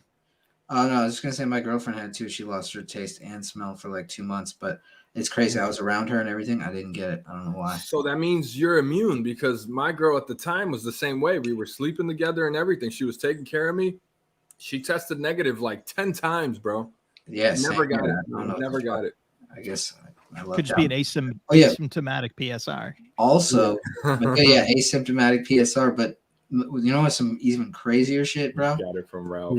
My grandfather, who's 93 and lives in a nursing home, when he was last year, contracted COVID during the beginning of this shit, right? Like, or like a year and a half ago, whatever. Yeah. And I was like, that's it. You know, he tested positive. I called him. He's 90 fucking 3. I called him. I like talked to him for a long time. I was just, feeling like, okay, this might be the last time I talk to him because he's probably gonna get really sick. This dude never had any symptoms at 93. Tested positive. What? It's in the bloodline, bro. So actually, DB Cooper just asked PSR, "What's your blood?" The blood type. You don't have to answer that, but I'm just saying, like, that may be something. It could truly be. Could be that. It's genetics. It's Could genetics. be that. So my wife has been nailed by COVID in the fact that we are like 7 months after post-COVID, and she still cannot taste or smell properly. Right. And it's not that she can't like smell or taste; it's that literally everything tastes like garlic. Mm. No. Not that it tastes of garlic. It's not like you're eating a nice plate of spaghetti and it's got a nice garlic flavor to it. No, it's like literally eating garlic. Like you hand my poor bride a Coca-Cola and it tastes like garlic tea. Oh, is how she describes it. That's just shit. brutal. What's up, Sugar Tits? Thank you for stopping by. I appreciate you. What an odd transition that was. Yeah, sorry. I had to figure this out too. So Hey, am I good? Am I good to is- show a frame on stream? I don't want to. No. Okay. I'm just kidding. Yeah, you can. Just hold the muzzle end so it doesn't Gotcha. look like. Is CRS's wife. So I just had to save herself real quick. Nice. Somebody was asking about the 365 80%, and I will tell you. This is no secret. It has been announced that Chairman Juan has a 43 coming out with all of the 365 benefits. So have a Glock 43 with the ergonomics of the 365. And doesn't that take 365 magazines? No. Maybe, actually. What? Ooh. So I'm What? not just get Chairman and I have been talking about that. So there's a possibility that we could actually have a 3D printed mag follower for the 365 mags that would work with the Glock slide stop. Bro, I will tell you hands down that 43X is the only reason I carry a 43X every day, and with the S15 magazines, man, having 31 rounds. What's up, K Sizzle? Having 31 rounds in a gun that's like 2/3 the size of a 19 is just like beautiful. I love it. But I bought this when SIG put out the 365 and they were like having all these issues. And I'm not going to say, I'm looking at some of the 365s out there. They're pretty fresh. And those 15-round magazines, they're so tiny. Yeah, they're really good. So tiny. Shield Arms did a great job with those. Oh, sorry, go ahead. What's the capacity on a P365? 10?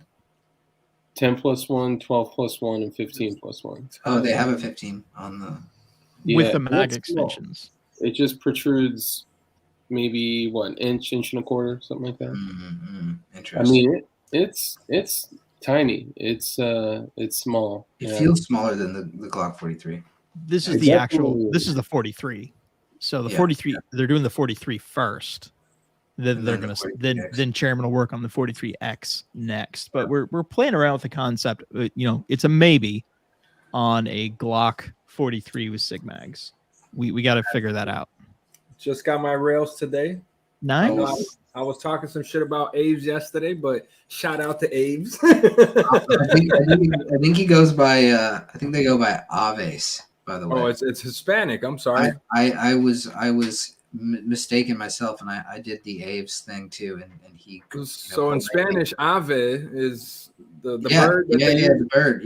for the logo. Yeah, that makes sense. I didn't think about that. Aves. Yeah. So the more you know. This makes much sense. Yes. No, I was a little tipsy. I was talking my shit, but my bad, Aves. My bad. He's a good dude. He's a good dude. Yeah, he's tight. He's cool. It just felt like he was coming at me for printing rails down, and I was like, bro, I should print whatever up and down. It doesn't fucking matter. The shit. No, you're still wrong, but that's okay. You can be wrong. It's a free country.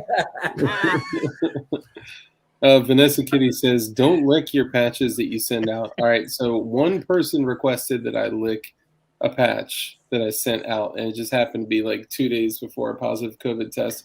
So for all y'all that got licked patches, I hope y'all are okay. DLD is a weird place sometimes, you know. K Sissel says, "Sorry, it's funny because seeing it." It's Aves, not Aves. Ralph, you had an excellent video removing your supports. I did see that today, I think.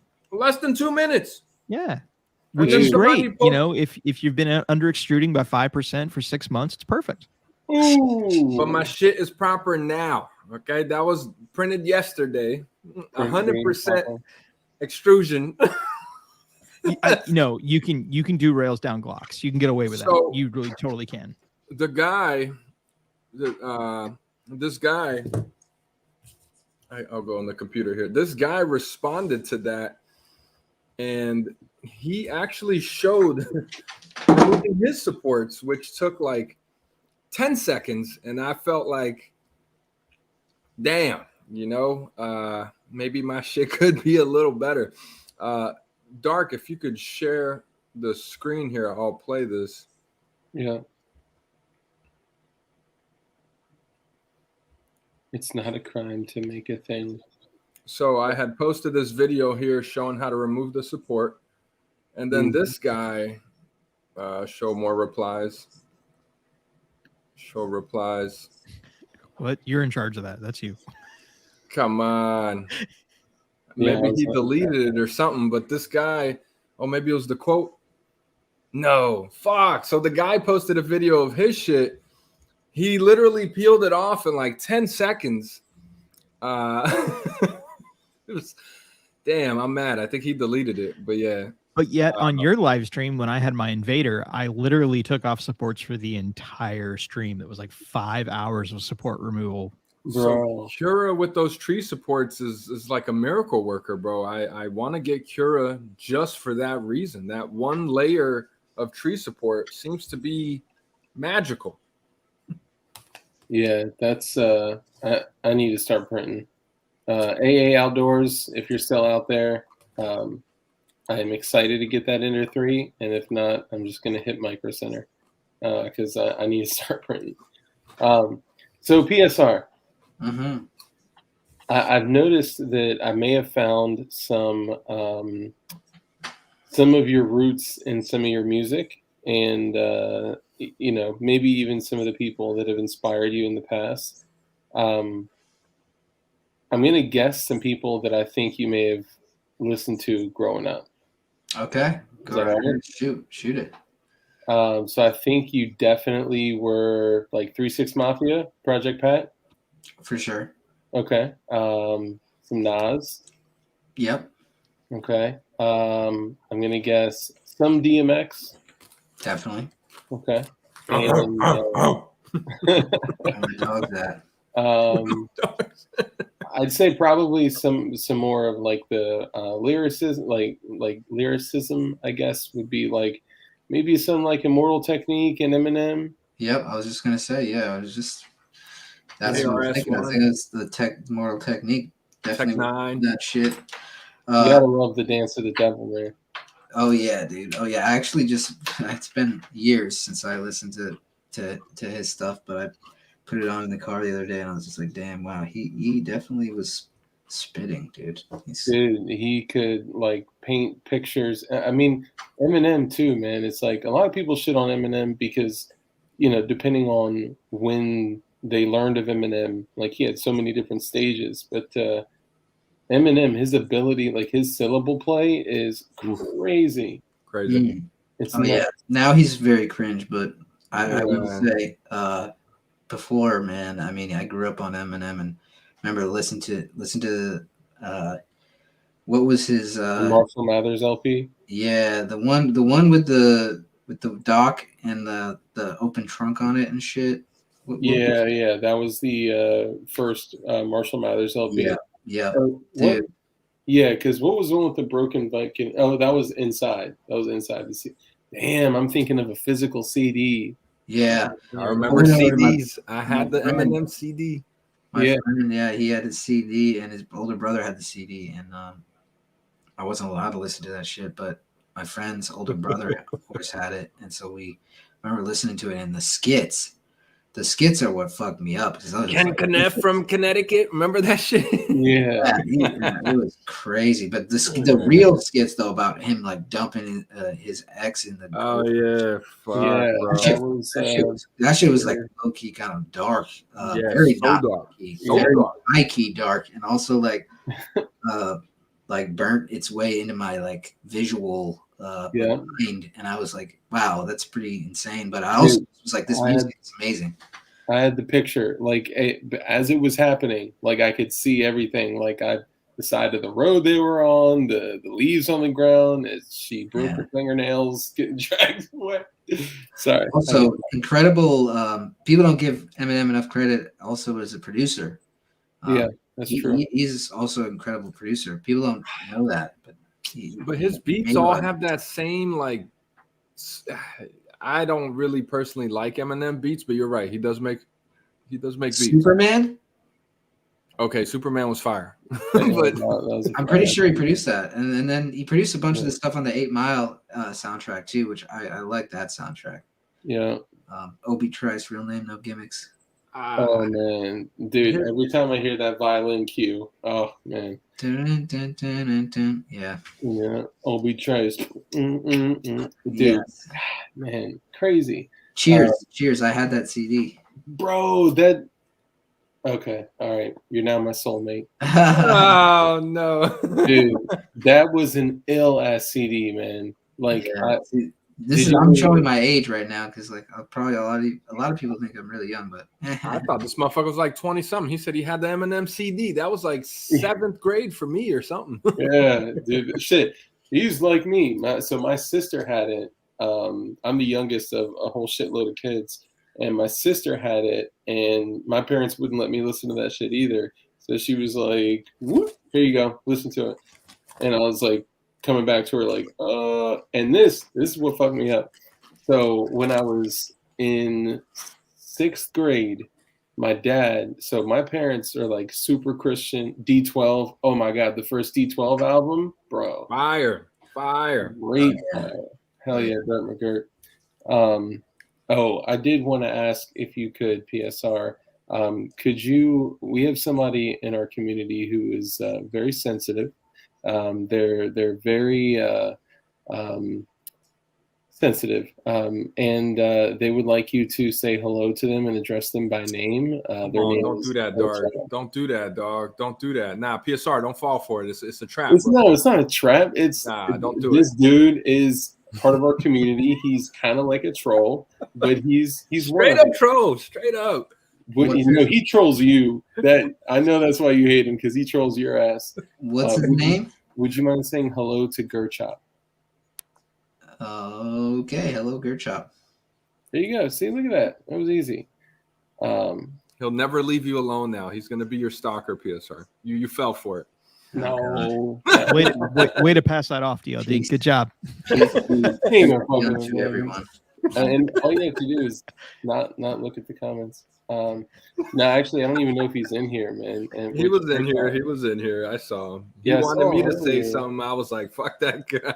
Said, "Hooray!" Pork chop. You just had Ralph doing the shout out to Monica. Oh yeah, that's right. Don't forget if you could shout out to Monica and just say it really slowly, one syllable at a time. So what about movies? What are some of your favorite movies? Oh man. Fight Club? All Yeah, of the Fast and Furious franchise. Fight Club's good. Fast and Furious? I mean, well, the original Fast and Furious. I mean, that was a classic that came out during my youth, and I can't say that I wasn't into that, and I can't say that I didn't like try to Senior in high write out school. my Civic. Can I have to interrupt you really quickly. I need no judgment on this from you gentlemen, okay? But what if I told you guys that I named my daughter after a character from the Fast and Furious? That's something I've never heard before. So Whatever, bro. If that's what Whatever floats your boat. Yeah. So her nickname is Letty. So I'll say that. I don't want to say her nice. Her name. As long as it's a character from the original, then I think you're okay. Yeah, I wasn't gonna go crazy. I stopped watching after like the Tokyo Drift, I think. They've Fair. Fair. A little too excessive in the last couple ones, but they're still pretty good. I still watched the last few.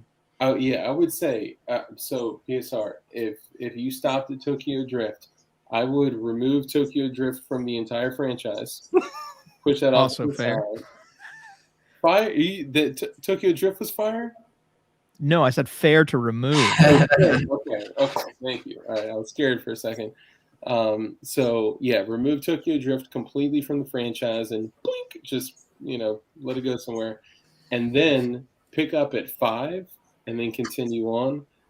Because at some point, it's almost like just respecting like the art of terrible movies. Yeah. The shootouts in the 5th one were excellent. The micro someone made like this fucking retarded ass like micro Galil Draco AK that was like definitely made in this like the spot that they were at. Like somebody riveted that shit with their teeth. And they had some dope ass guns in that one. But I'm sorry, what other movies are you into? Oh man, one of my favorite films is City of God. Ooh, that's a classic. One of my favorites for sure.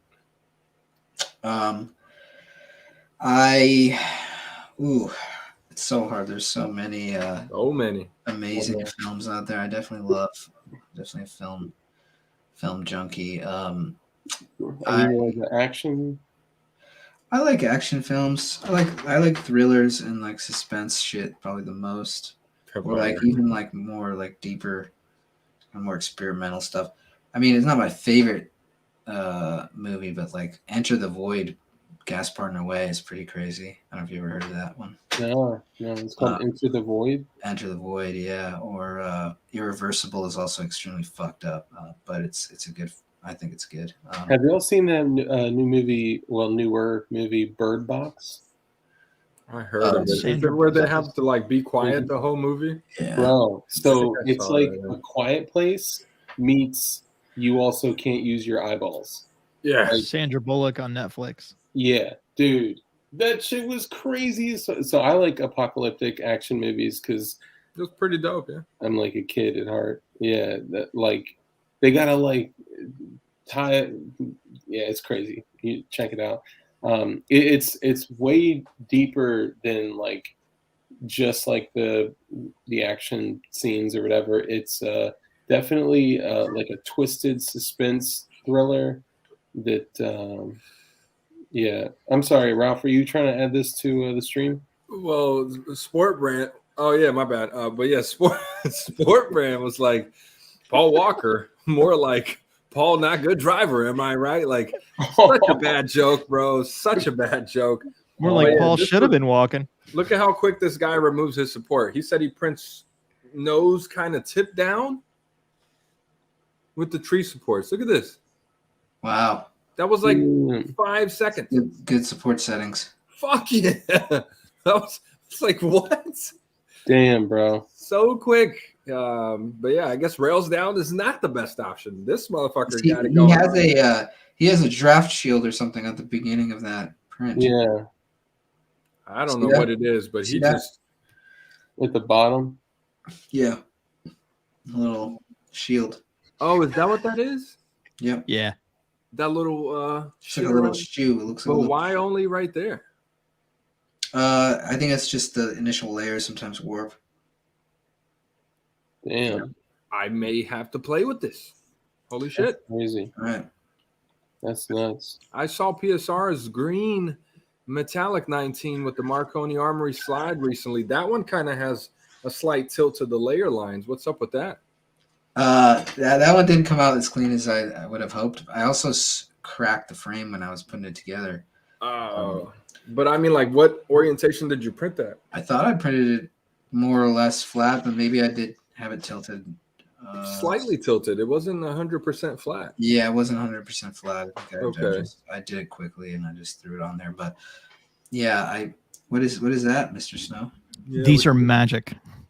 what you got Every there? 3D printer needs a set of these. The drill bits? Not just any drill bits. Not just any drill bit. Not just any drill bits. Because these are metric drill bits that Yeah. are 0.1 increment steps. Oh, what? I did not even know that those existed. Holy shit. So if you've got a 3mm pin on your firearm, Yeah. do 2.9 Yeah. and you're going to be golden. Bro, that is So crazy. this is from how much was one. that They're set like right $70 on Amazon. Okay. But I mean, Bit they're Mr. Snow be investing in the tools, man. I have those, but Have you not seen my 0.5. shop? Yeah, this man is. I don't know, like how you even have a day job, but you're Right?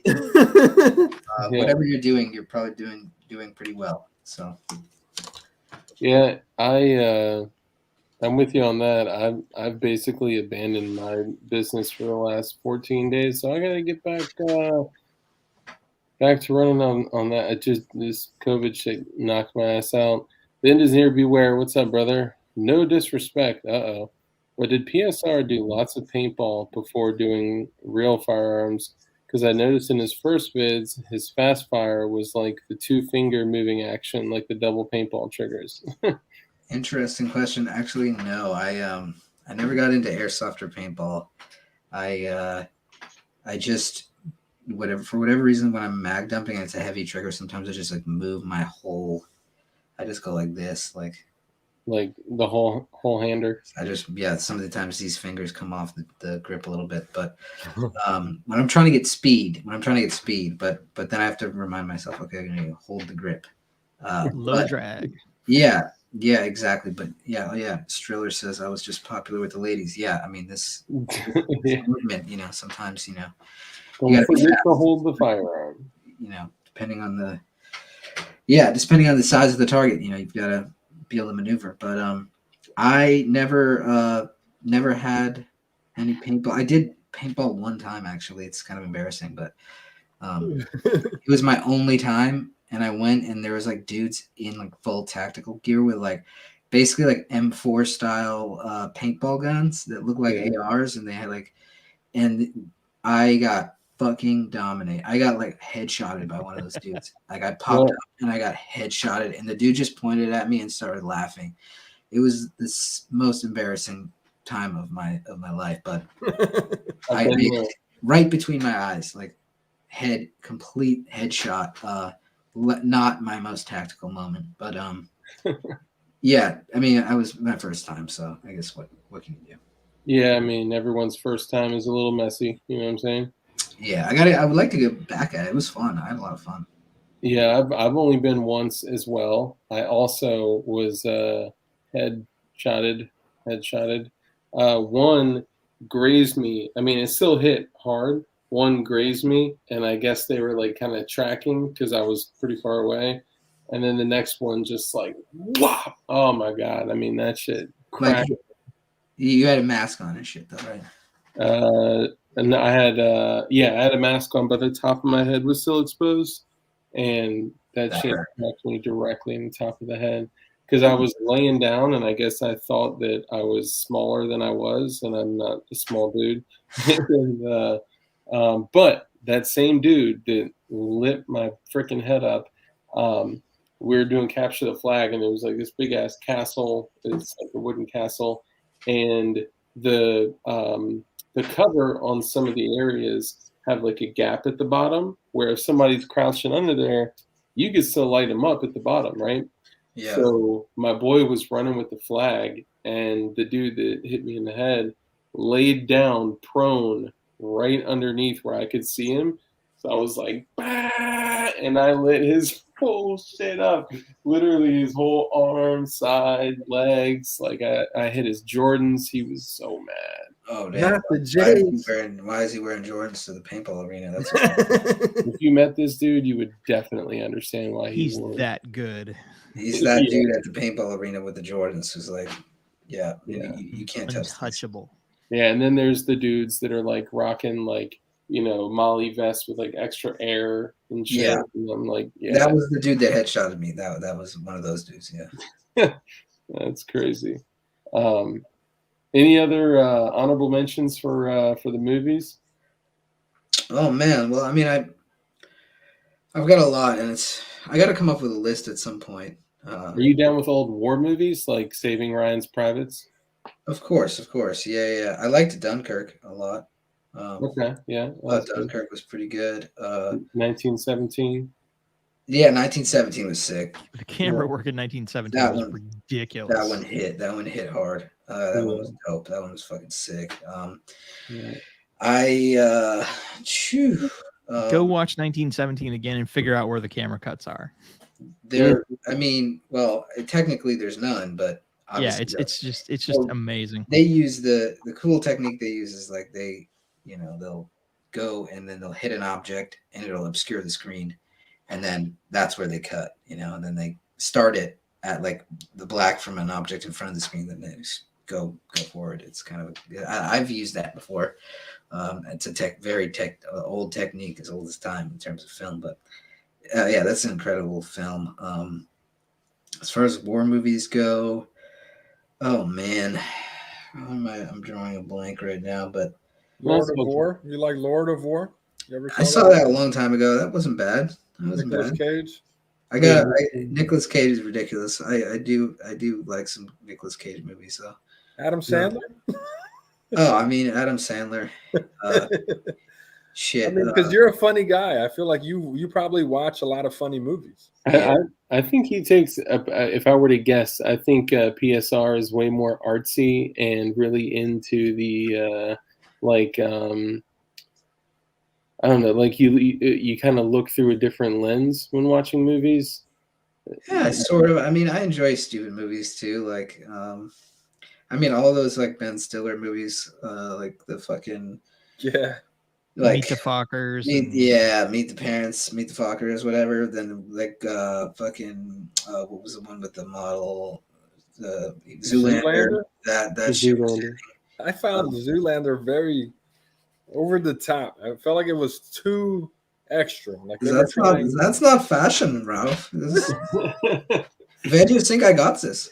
I know where it's why I watched it, but I'm saying like I couldn't watch it again though. I will say that's something. It just felt like so extra. If Zoolander came on right now, I could not watch it again. I'm sorry. It actually came on the other day while I was like dying from COVID, and I was like, "Fuck this!" Click. I'd rather have COVID. I'd probably watched it maybe twice, but I will say, don't ever meet your idols, because I did have the opportunity to actually I like worked with Ben Stiller one time. What? He actually interviewed me, believe it or not. Recently? This was like in 2017, so not that recently, like 5 years ago. What?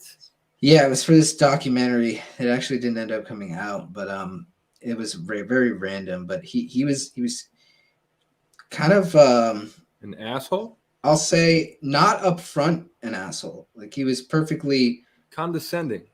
Well, he was NBC. He was so he did some things that some things that really kind of pissed me off and pissed my buddy off who I was working on this film with, and we actually, it's a longer story, but I went to Somalia. I went to Mogadishu for 3 days. What? And I was filming a documentary. I wasn't there because of anything like fucking like High speed operator the shit. operator. Definitely not. We had a bunch of Somali and like ex-British special forces operators that were our security. That were in technicals. We had 3 technicals and 2 armored land cruisers riding through Mogadishu, and it was the most terrifying thing I've ever been through. Holy fuck. But, and I'm really not, and this is not, I don't lie when it comes to this shit. This really happened. I have footage. Maybe I'll do like a little video on it at some point. But yeah, he basically gave up our location. We were not supposed to be known that we were there. I was with this other social media influencer. I was there as a cameraman filming him, and Ben Stiller was involved, and he basically announced on Twitter that we were in Mogadishu, and that's not what you want when you're in Mogadishu. We wanted to basically pretend that we were there, film a bunch of shit, pretend we were there later on, post it, but for security reasons, we didn't want anyone to know that we were there. Because At the time. I don't know if you know about Mogadishu, but it's like the next to like, it's like top 3 most dangerous places in the world. Yeah, it's the Moog is no joke. Yeah. So this was in 2017, and I actually got to meet the Prime Minister, and one of his cabinet members got assassinated. Who I met got assassinated a couple months after we left. And like drive by this dude, they pulled up and just fucking aired him out. But I was in the armored land cruiser, right? And our convoy was going. It was so I was making this film about with these other guys about this horrible drought that had happened there and this ongoing, civil war and the conflict between Al-Shabaab, which is basically like the radicalized group there who conducts a lot of terrorist attacks and shit. They were kind of more in the south or outskirts of Mogadishu, but we were going out to this basically this refugee camp, and we were going out to the refugee camp, and we were on our way out there, and we had the whole team, and the whole thing was, so they had this technical, and they had this massive, I don't know if it was like it was an anti-aircraft type, like 50 cal type, like an M2. Yeah, I don't know what it was, but at the time, but I have footage of it, so I'll have to go back and look at it. But it was mounted to the back of this Hilux, and they would wave the barrel, like the guy that was operating it would wave the barrel, and in traffic to get all the traffic because the streets are very congested and horrible, like potholes everywhere and shit. And they would move out of the way. The cars that were, the few cars that were in Mogadishu, but there's a lot of traffic, people walking.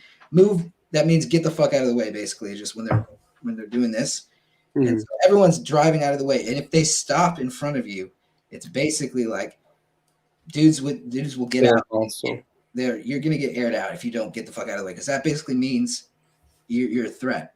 You're just gonna stop in suicide, because suicide bombings happen all the time. Mm-hmm.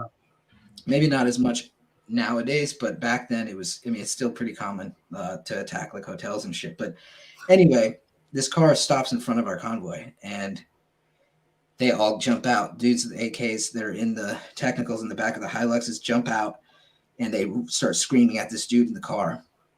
And I can't see because he's in front of the Hilux in front of me, but they're screaming at him to get out. And he like stop, and they fire warning shots and shit in the air. And that's when I was just like, what the fuck? I was like ready to get blown to smithereens. I was like, this is a suicide bomber.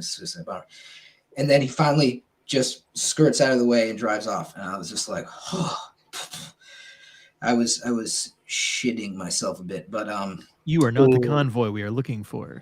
Yeah, exactly. Whatever they did, or maybe the dude was just like, okay, this is not it, but or maybe he actually was shitting himself too. He probably just fucked up and yeah.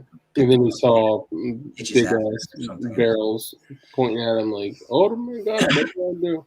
The warning shot, everyone started running. The people that are there, it's a crowded area. They started running. It was intense. It was intense, but I made it out. It was fine. There's some delicious food actually. Somali food is really good. And yeah, I that was my little story. But Ben Stiller basically gave our location up, and he was acting like.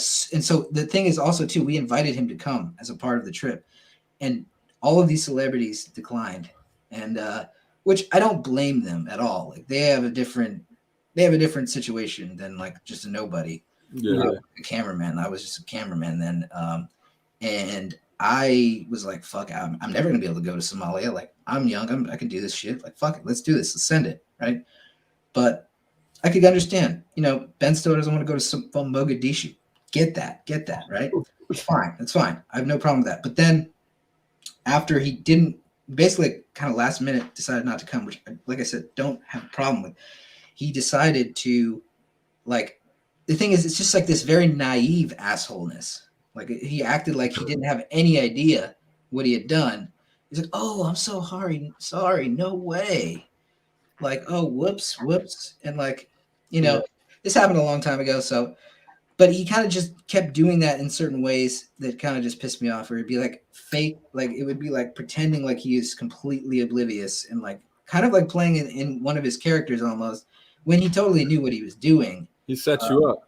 And because he actually also hired a crew of Somali videographers to film us as soon as we landed, and we had no idea they were going to film. So they're in our faces with like flashes and cameras as soon as we landed, and we had to like tell the dudes like, no. I felt bad because they were probably just trying to do their job. You know, they got hired by Ben Stiller's team to do their job, but they were like acting like paparazzi, and they literally, as soon as we landed there, they were following us, tailing us, shooting photos of us through the streets of Mogadishu, like sticking out like a fucking sore thumb. And then we found out that Ben Stiller had hired them. So yeah, that's a little story. Now it's on the internet. I'd never told that on the internet before, but Ben Stiller, you know, if you're watching this, if you end up watching this, that wasn't very cool, bro, but I forgive you. Nothing happened to us, so it is what it is. I'm pretty confident that that is the only time this story is going to be on the internet, and luckily you have years before other people see this because, you know. I'm gonna clip it and I'm gonna post this shit everywhere. Fuck that. Oh, I'm gonna retweet this. We're gonna pull that out. Fact check. We'll Fact check it. No, you won't be able to fact check that. Hashtag Mogadishu.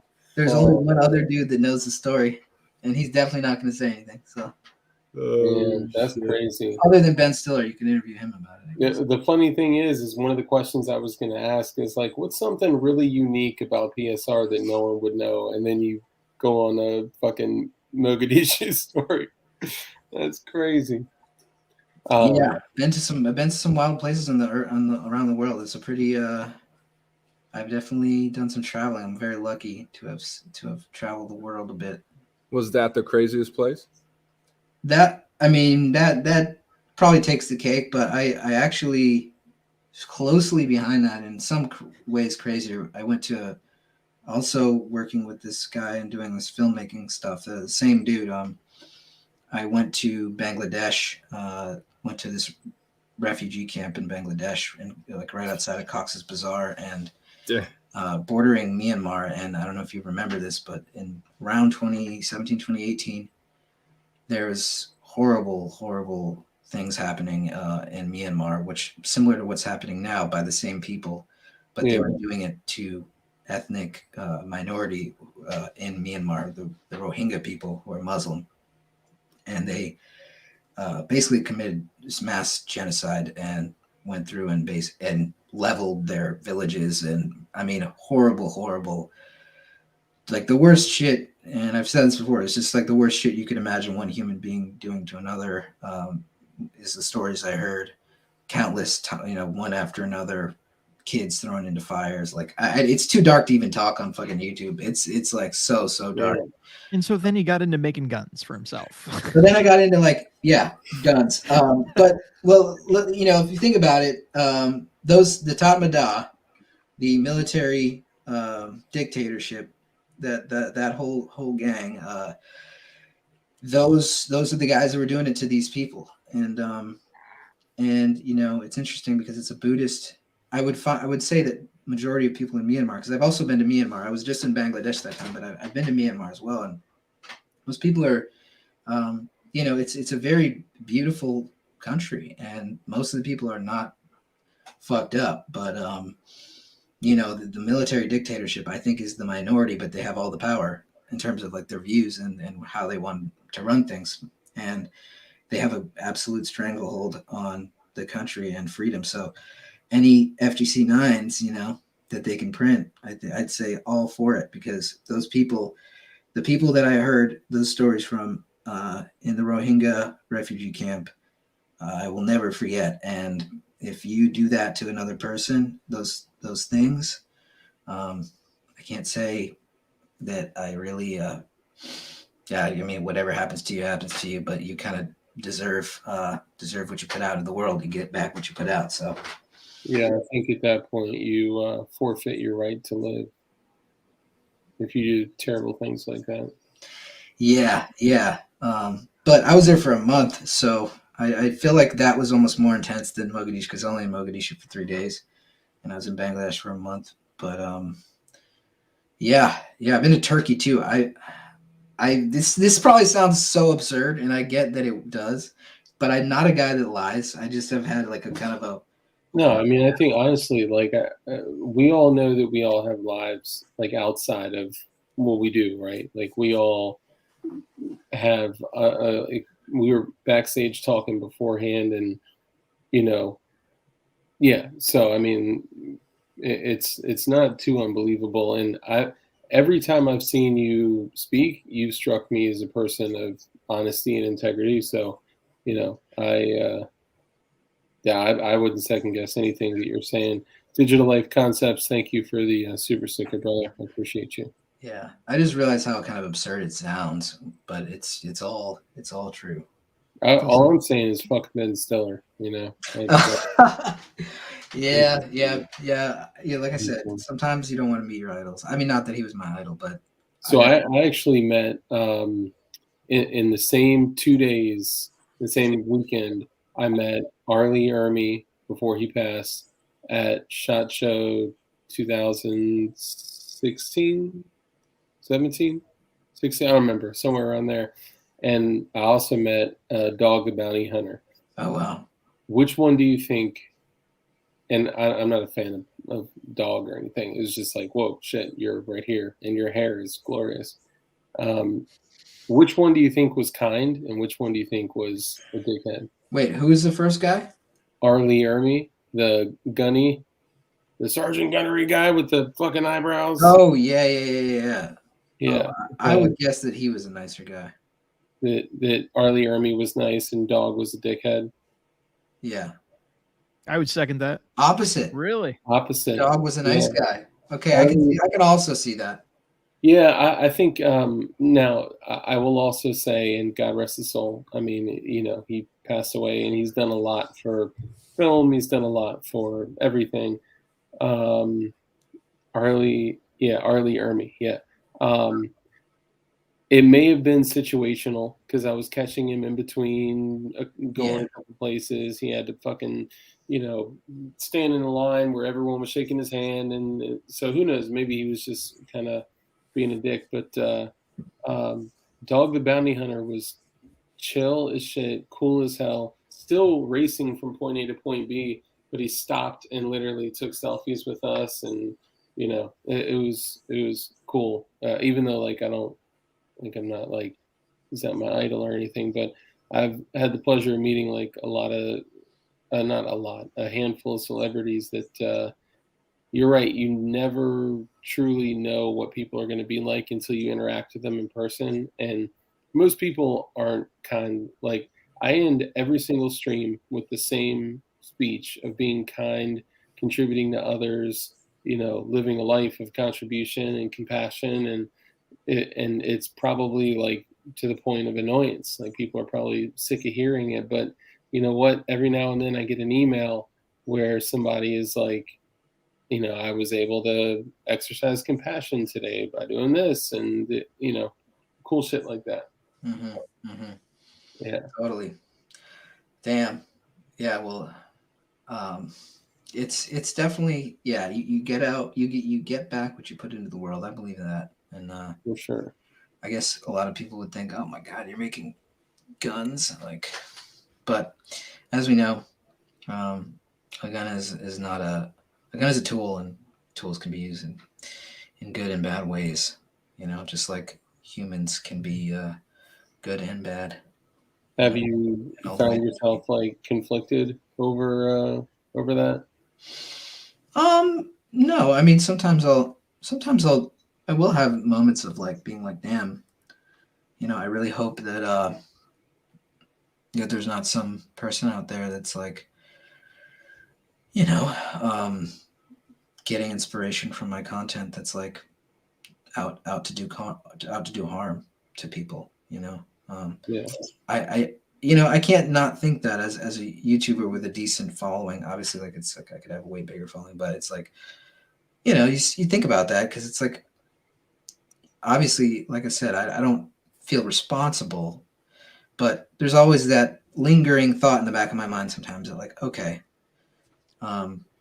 is this Was I the seed that led them down a path? yeah, which I think I'm like very positive, and I really don't get too into politics. I don't get too into like militant shit or anything. I just enjoy like the stuff that I build, and like I enjoy the hobby of 3D printing, whether it's 3D printing trinkets or guns. Like I love guns, so it's like that's what I'm doing, and I like it's a comedy, more of a comedy thing than anything, so I hope that people, that is my hope, that just people, that like I said, putting out positive energy into the world, getting back positive energy, hoping that no one is like taking inspiration for a bad in a bad way.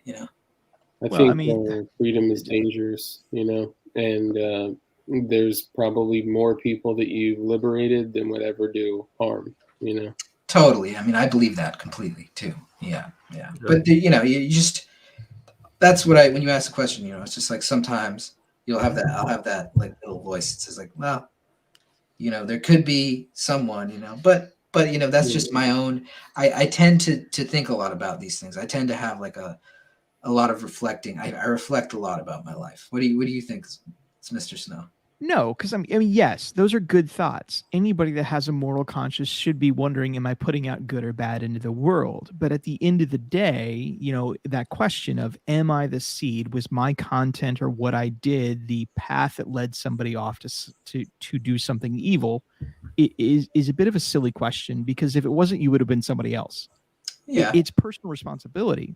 Totally. It's personal responsibility. The idea that the anarchist cookbook has been around for 60 years, that the looting machine guns that have been around for 40 years, that the atomic bomb's been around for 60 years.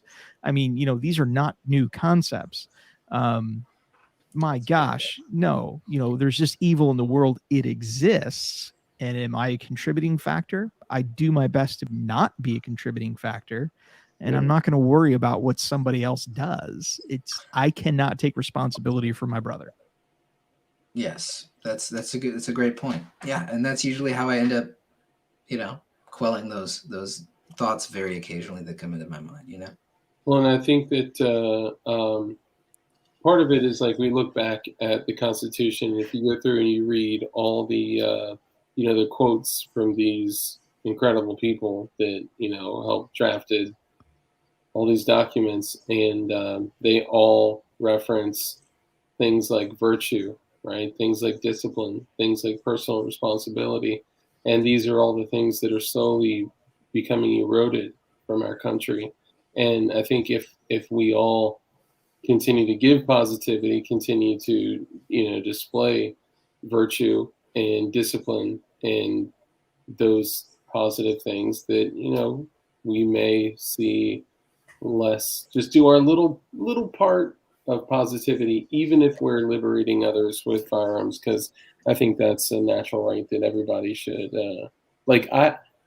you're looking at a dude that learned how to build 80s from Marine Gun Builder, right? and a dude that voted for Obama in his first term. Like the night and day like carousel that I've been on is crazy. And had I not been, I guess, woken up by others, and blessed to spend the time with Dugan that I did, and I don't know, it's been crazy. It's been a wild ride, but yeah. And going back in history, so what's the alternative? To suppress the information that we have in historic events? Have those that are suppressing and hiding information ever been in the right? Are those historically known as the good guys that were burning the books and suppressing the information and censorship? No. I agree. Yeah. History has never shined positively on those that say, you're doing bad. We don't want that information to be out there into the public. So we're going to suppress that. We're going to lock you away. We're going to separate you, and we're going to remove you. That's not a good look. I mean, I think about it too. Also, like, I know, we're in this modern time, and firearms are weapons that are like the predominant, like, go-to weapon if you're going to use a weapon, right? To defend yourself and whatnot. But okay, well, or I guess nukes too, whatever you want to call it. But F-15s and cannons, man. Exactly, F-15s and cannons. But if you think about it, like from a medieval context, right? Like the king not wanting the peasants to be able to make swords, same shit. Yeah. Not saying we're peasants or anything, but the people, right? Yeah. In a way, we're peasants. Yeah. I mean, the kings and queens just have different names in our republic. Yeah. Chief and Keef, what's up, brother? Thank you for stopping by. Chief and Keef. Techno Man, what's up, brother? Techno Man is behind enemy lines, and hoping you get out soon. Brother. So look at what's going on in Australia. These people have been disarmed for how long now? And 94. They can't.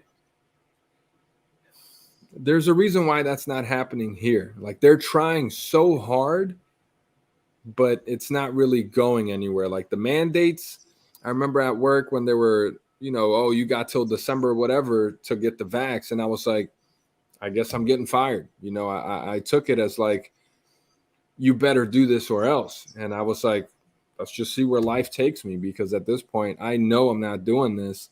And I saw everything that was out there in the world, and I knew I wasn't the only one that felt like that. I was like, there's no way that they're pushing this hard for our good. The government's never doing shit like that for our good. There's a bigger reason behind it, and I feel like being armed kind of gives us, I don't want to say an advantage, but it's a better chance of not going down like other nations. It's the information, right? And that's why I respect so much what Print Shoot Repeat and what you guys do. Like, getting the information out there is what's most important, right? Like, and that's even like this shirt, right? This shirt's a troll on the the LT card, yeah.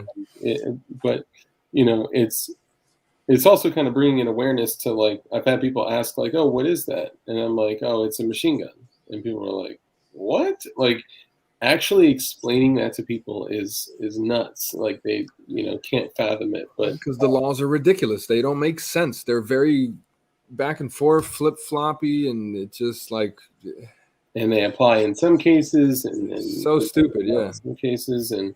That's why I like educating people on the laws of explosives too, because most people don't know that they're allowed to do some things. But it's, again, that's, you want to talk about the risk of somebody getting information. That's why I've never taken it to a level beyond, like, fireworks, right? Like, I've literally only, like, hit those types of things. But now that we've made PSR extremely uncomfortable, I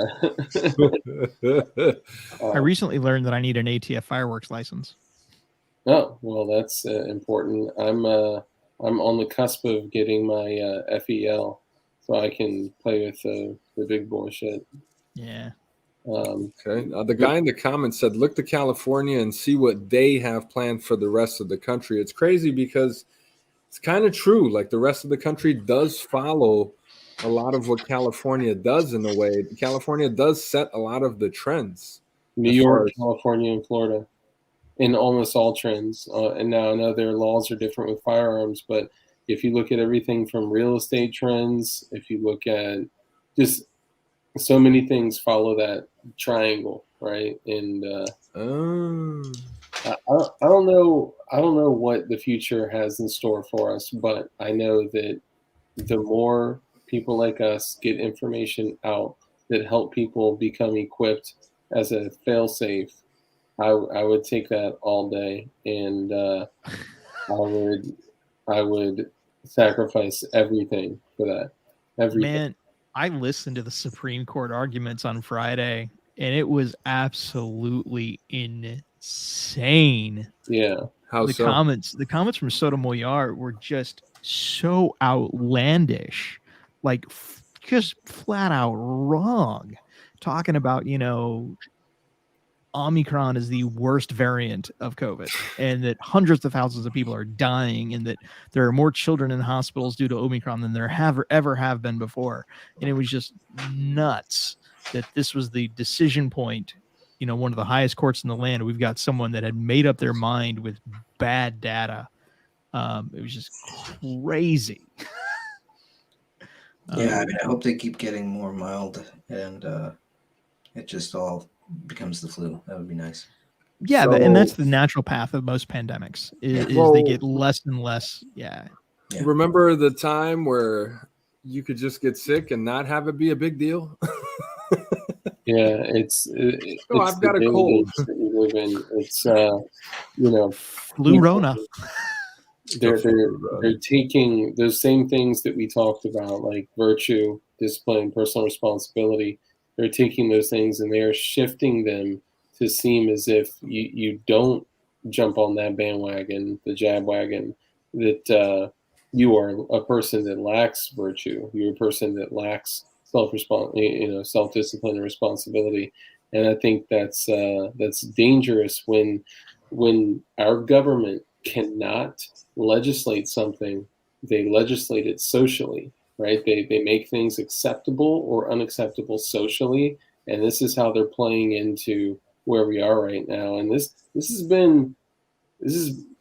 we're talking hundreds of years of corruption. If you really want to, I mean, let's stop here. But if you really wanted to get into it, I mean, you could find patents over the last 22 years all around Yeah. specific virus. For shit that's going on right now. Yeah. Like shit that was taken out by the Rothschild family, shit that was like in 2015, shit that was taken out by the CDC in the year 2000. You can also find patterns when you're looking for them in hindsight. That is true. That is true. So was there's about a to say- double-edged sword there. Yeah. Shifting it a little bit, I was going to say more of people I grew up with and know, people I went to high school with, have died from opiate overdoses than COVID. Tell you Yeah. that. Dude, I've been clean for 11 years. I was a heroin addict. So there's that. No one's talking about that problem. All right, there are people talking Huge about problem, yeah. They were, but I think that they couldn't leverage the power and control that they wanted with that, right? They were actually trying to remove medications that could help recovering addicts, because they didn't have a 2-decade-long plan of how to get rich off the shit. Because they're getting rich off of people that do go down the jab route and that don't go down the jab route. And they set themselves up for that. But like you said, like most of my childhood friends are dead in jail or still using drugs, and heroin wiped out a lot of Virginia, and I'm sure a lot of the country too. It's crazy. I have also another question to ask you guys. Congrats, wildlife related photography. to one little story. I don't know how much longer I can stay, but I can definitely stay for a few more minutes. But Yeah, we can just do a few more minutes and we'll call it. have you guys had any intense interactions with police ever? Yeah. Intense. And I just want to know, like, if you feel like sharing, what those stories were. Do I you want me don't to want to start off? go. Do you want me I to don't start wanna- off? Yeah, you can start. Actually, well, goddamn, I need. All right, now go ahead. I'm gonna have to cut my camera for a second, but yeah, go ahead. I was, of course, shooting a film, and we had a location. It was about these degenerate kids, which I may have been one at the time, but I was in my early 20s, and I was supposed to play a character. I was the filmmaker, I was the cameraman, and I was a character. We had a camera on the tripod, and we went to this old abandoned, basically behind this old Kmart that had been abandoned, and it was a perfect place for this scene. It was like the scene where this guy gets I'm this drug dealer and I rob these guys, these two kind of like fiendish kids who are just like low life, like have been just not doing anything their whole lives, and they're just kind of shooting the shit. It's like a day in their life for these guys. So I come and I'm supposed to rob them, but then they flip the tables, and then they knock me out, and then they put me in the trunk of this car, right? And we just had the tripod. I had my shirt off. I had long hair at the time, like down to like my chest, and I had my Civic, and basically they were going to put me into the trunk, but we were going to film this whole thing, and we had a little air gun that didn't have an orange tip at the end, right? And of course, while we were shooting it, this guy's walking his dog, and it's not a very well like foot traffic area, but this guy happened to be walking his dog, and he saw us, and then I remember he saw the gun. And excellent acting. He saw excellent acting. Exactly. He saw excellent acting. He didn't know it was not a real gun. And I saw the look on his face, and he looked like he just had seen like a Medusa, and he was just staring at us, like eyes wide open, mouth. You knew the police were coming. I looked over to him, and I was like, no, it's not. We're shooting a movie. It's totally cool, man. Don't call the cops. We're fine. Not hear any of it, obviously, because he just started like running basically with his dog. And I was like, I turned to the other dudes I was with, two other guys, and I was like, that dude is calling the cops. I was like, 100% that dude is calling the cops. We should stop right now. And of course, I knew this was what was going to happen, but these two guys I was with, they did not agree, and they were like, well, let's just do one more take. And I was like, tripod's already here, man.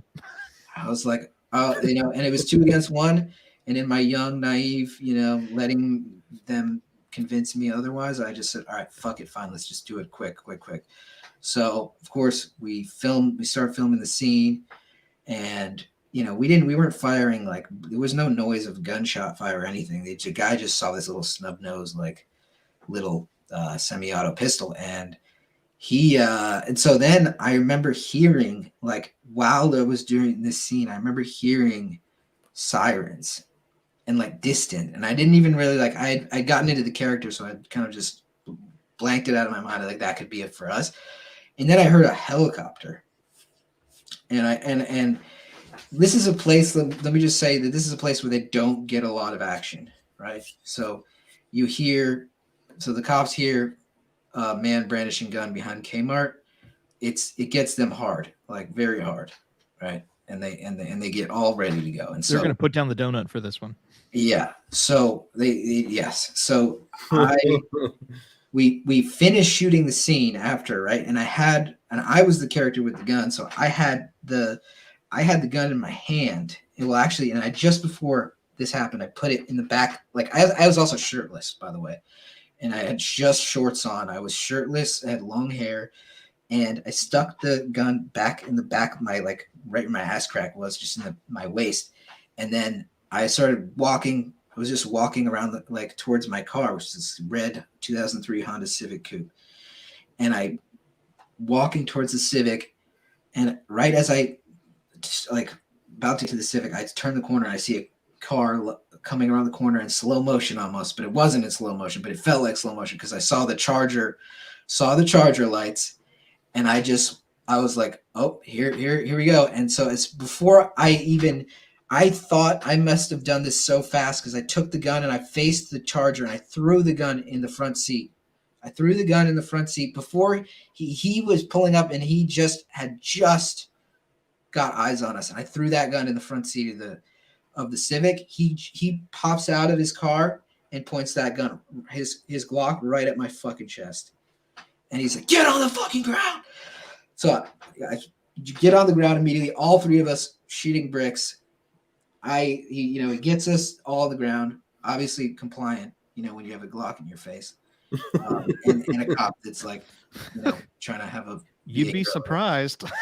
Yeah. Yeah, I guess you're right. You would be surprised. Some people run, but no, we were just shooting a movie, and I was completely, innocent. But anyway, I get down on the ground, he cuffs us, and then I was like, it's a movie, we're filming a movie. And then after that guy initially got to us, like 2 other squad cars, to do with like a pump action 870 comes in. There's a guy like 15 minutes later, like who just got the memo late, who like came out of the bushes, like this overweight cop. And it was kind of hilarious because after they realized that it was just us shooting a movie, they chilled out a bit. But he's like, where's the firearm? I was like, it's like not a real gun, and it's in the front seat of the car. They went in. Once they saw that, they chilled out. But they eventually, like, basically we were like, we're really sorry. We're doing this for like a college film, even though it wasn't. We were just like, this is our school film. And then they basically like escorted us back to the station to just like look at the footage and like laugh to themselves. And we were just like, all right, I guess you can do that. Even though we probably would have been fine to just leave, but they were not stoked. But there was a helicopter like overhead. Like it was crazy. It was fucked up, but not fucked up actually, as far as police stories go. But that's my story. Damn. Wow. That's some intense shit. Fuck yeah.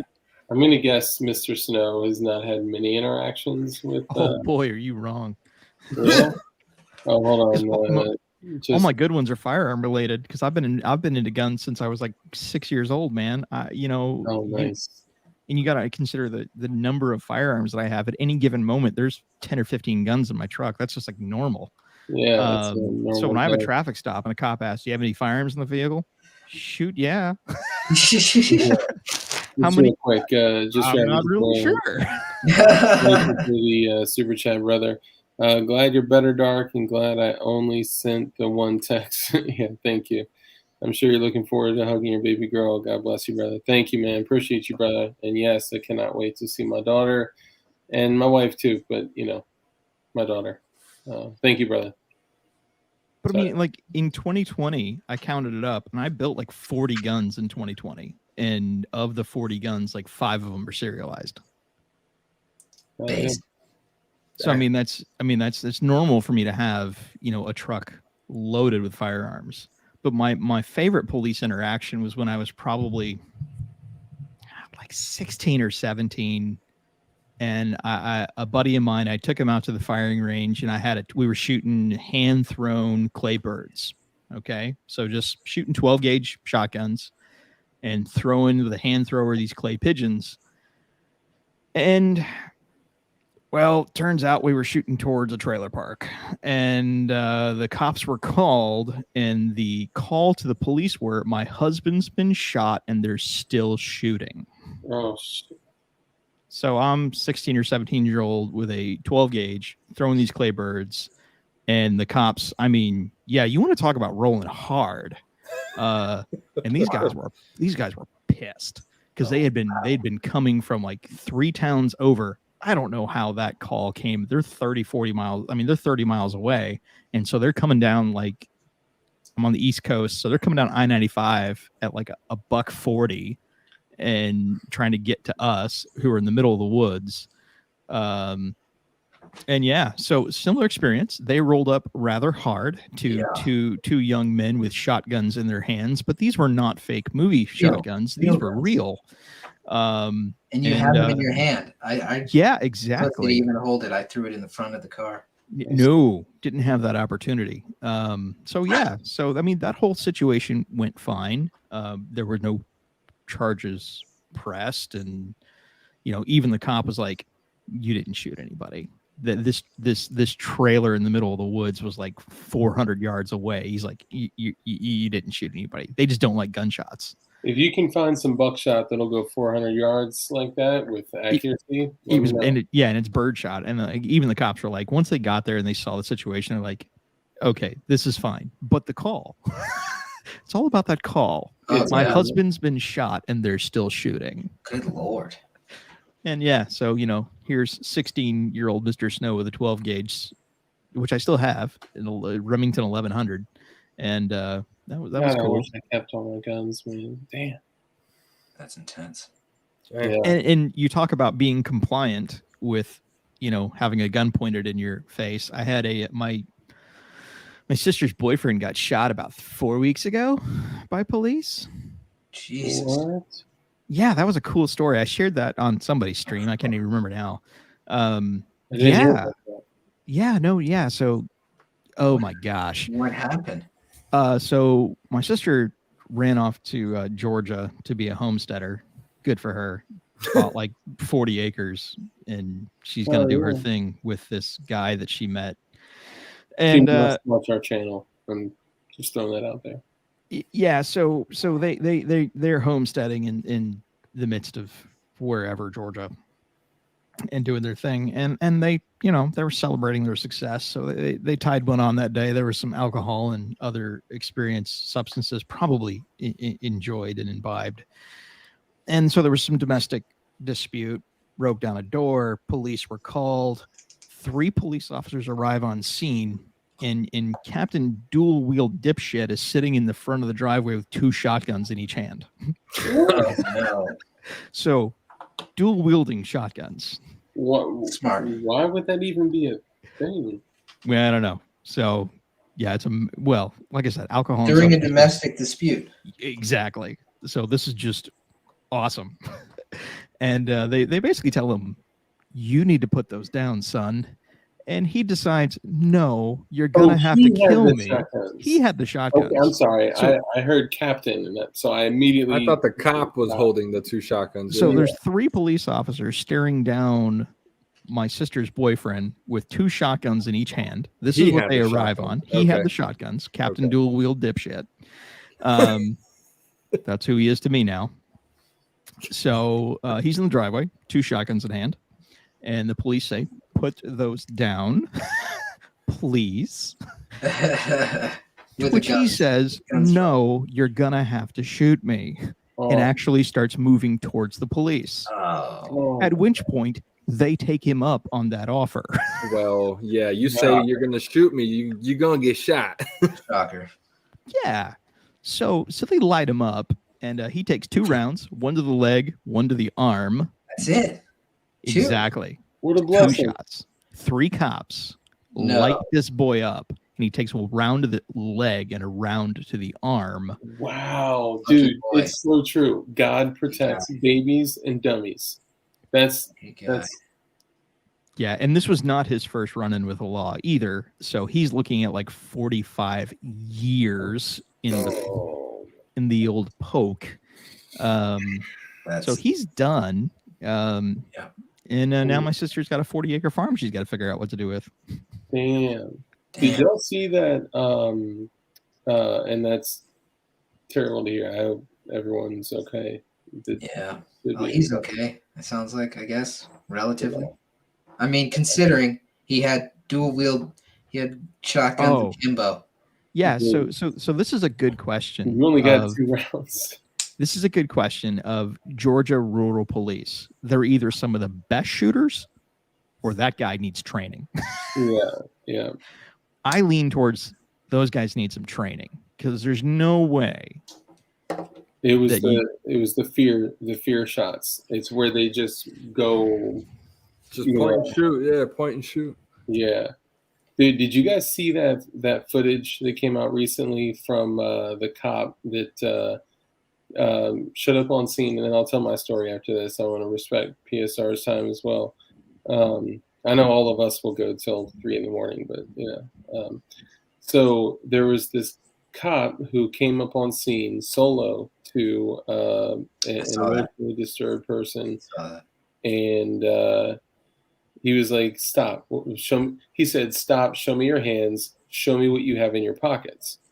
Like, hold on, those things don't add up. But anyway, he showed him what he had in his pocket, and it was a fucking loaded handgun.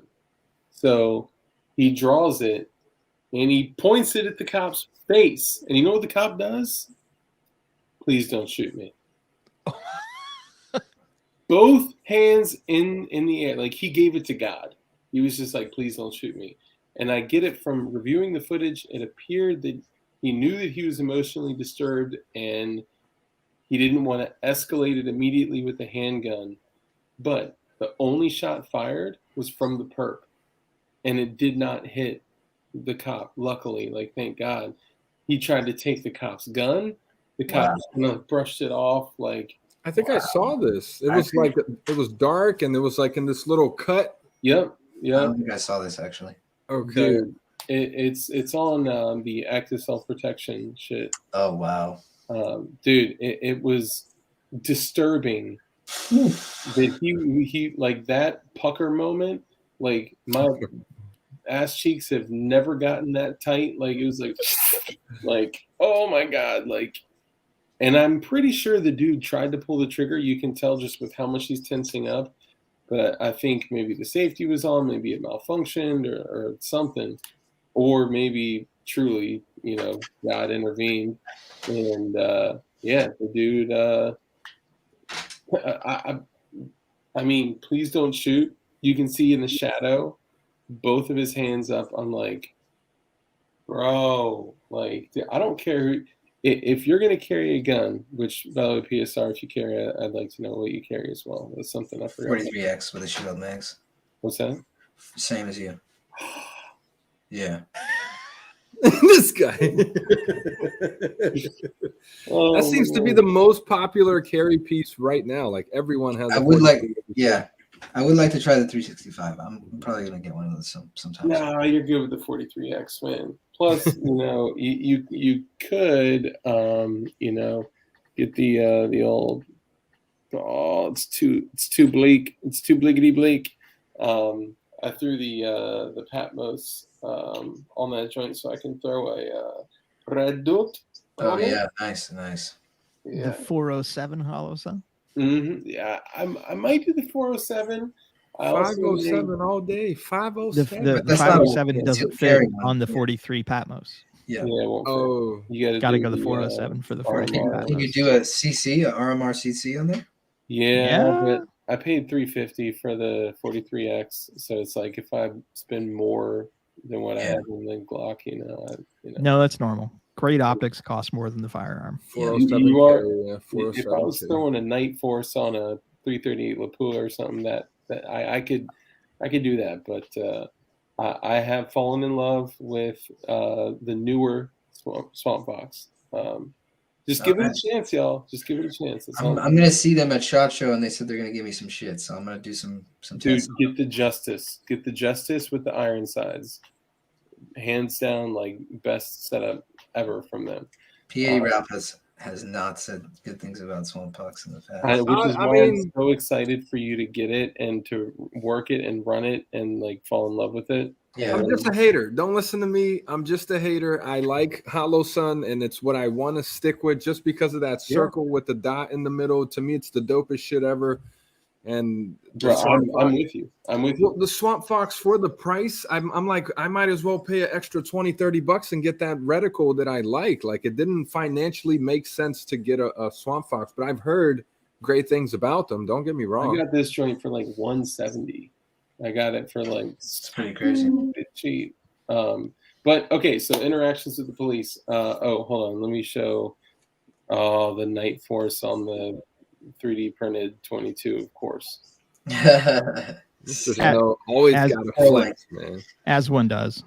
It's always Mr. Snow flex time. Dude, it's no, never, it's not Mr. Flow flex time. It's just Mr. Snow. Oh, always flex. It's always flex time. I do like the flooring. That's beautiful flooring. That's actually the flooring inside of my gun room. Nice, man. The flooring in my gun room is a Home Depot carpet. Is that laminate? It's the it's a special type of vinyl, the vinyl plank. Right on. from Home Depot. It's Right on. So what's your story, DLD?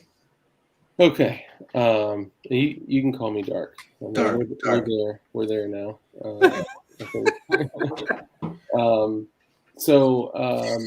I have a couple. One specifically stuck with me big time because I think they were actually like they had the intention of murdering me.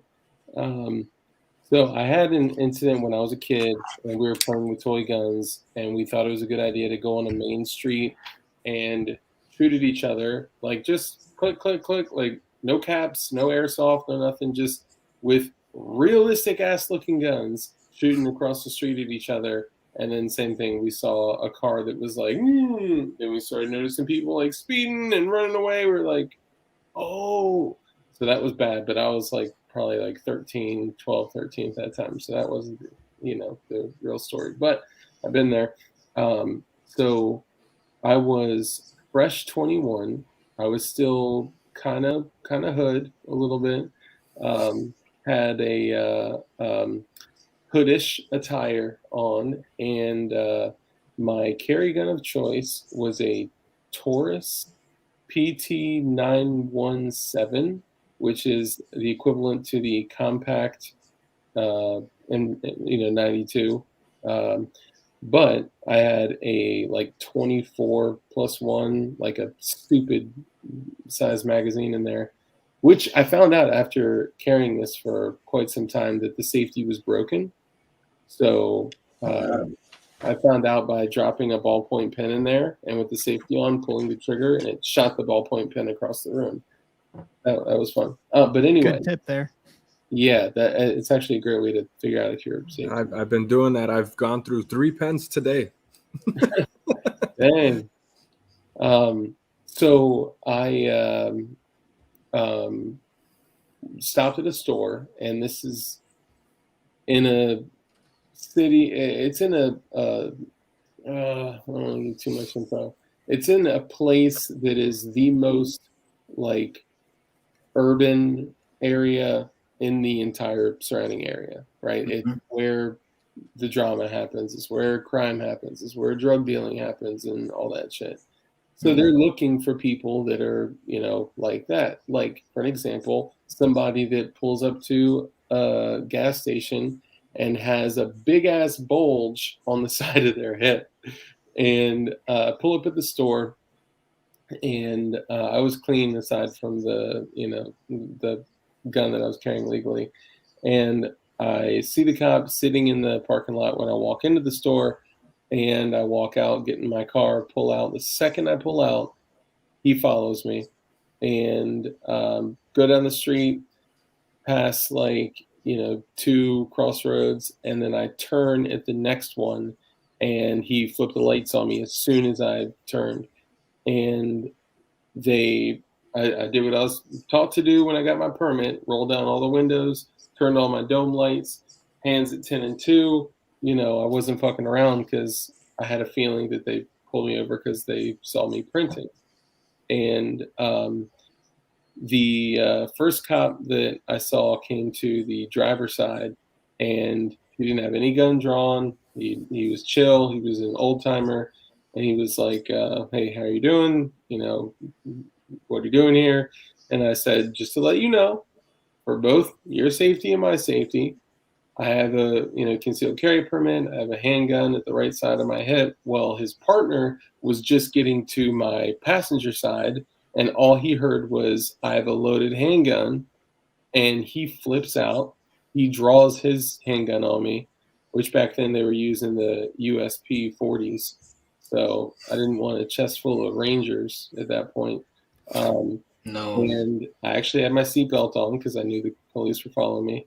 And he's freaking out. He's like a young noob. And he's like, don't move, don't move, don't move. And I'm hands up still, lights on. And he's like, take off your seatbelt. Take off your seatbelt. Oh, of course. Don't move. And he's like, don't fucking move. Don't fucking move. Dude. And I was like, do move. Like,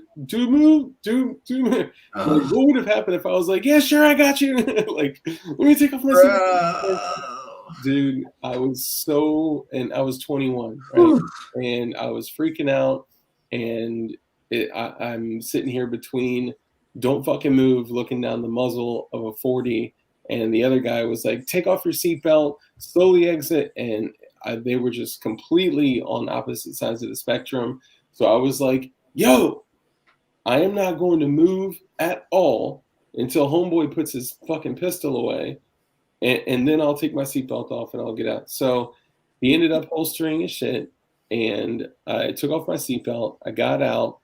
They manhandled my ass, threw me against the car, took my pistol out, unloaded that shit, like threw me in cuffs, put me on the curb, searched my entire vehicle, fucking engine, because back then I guess people were putting like drugs and guns like under their hood instead of like the trunk and shit. Is pretty smart.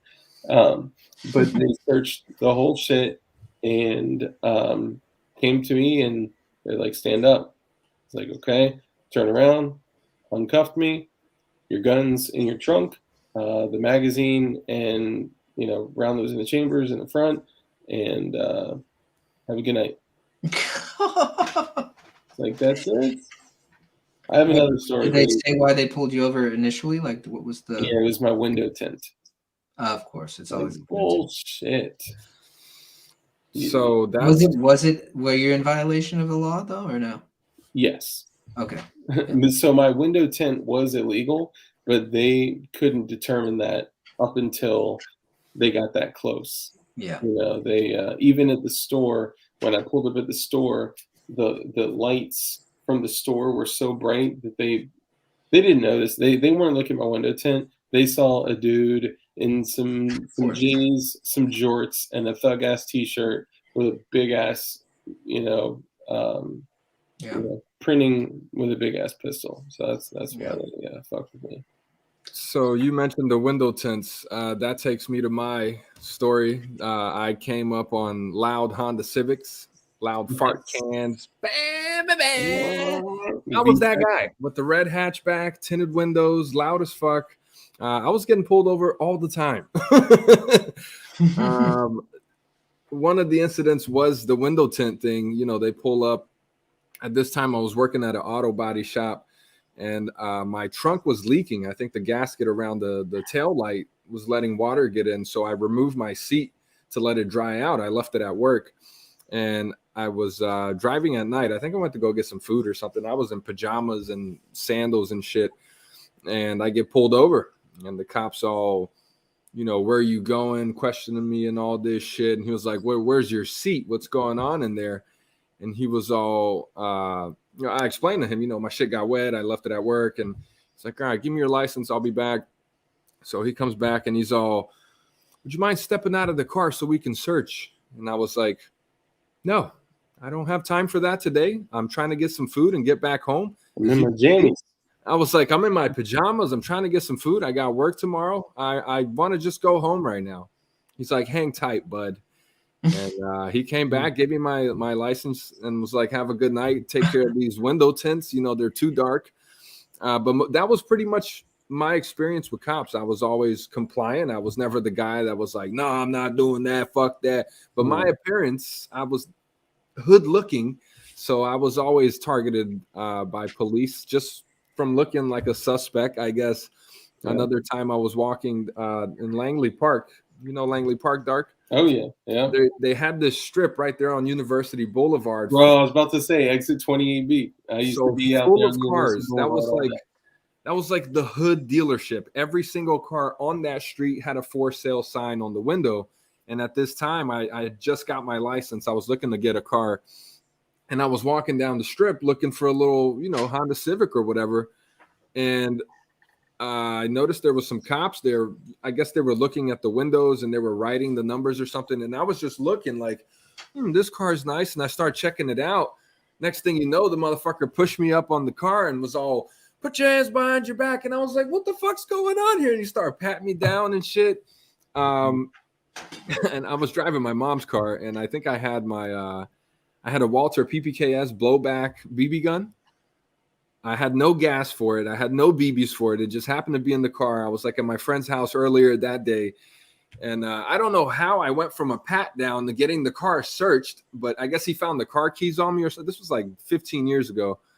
They'll find a way. Well, he ended up searching the car. You know, us being young and dumb, we're like, yes, officer, no, you know, we don't know that we can say, no, you can't search my shit. Now I know. But at the time I was like, yeah, go ahead.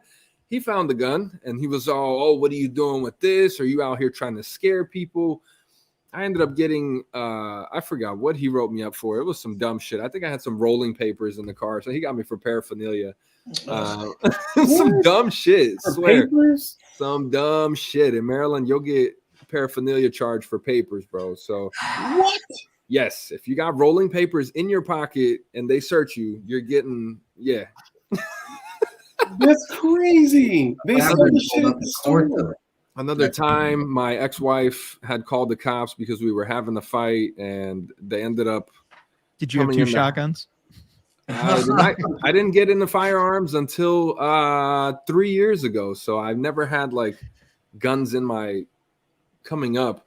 But this time, you know, I guess she was like, she was kicking me out. So I was loading all my shit into the car as the cops got there.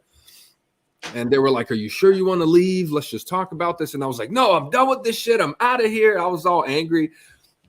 And I guess she started talking to them. And they were like, we need to search the car. We think her property is in there or some shit. They found some stuff. I was cuffed and they took me in. But very respectfully, like, sir, you know you can't have this. You're going downtown. And then another time I was driving around with my friend. I had just got this Beamer. It was my first Beamer, so I was excited, driving all stupid. You know, we were drinking in the car, and I think I had made this turn to get onto the highway, just asshole with it, you know, and literally cut off the cop. Didn't even see him. And then he was like, bro, I think that was a cop. And I looked in my mirror. Next thing you know, whoop, whoop. Yeah, long story short, I went to jail that night as well. So my experiences have never been that crazy. It's always been like, yeah, you're fucking up. We're taking you downtown. And I'm just like, you got me. Damn. Nothing really crazy like guns and shit. Nah. So my weirdest one with guns, and I'll be super brief, was taking my oldest child to school when he was in kindergarten. So this is a while ago.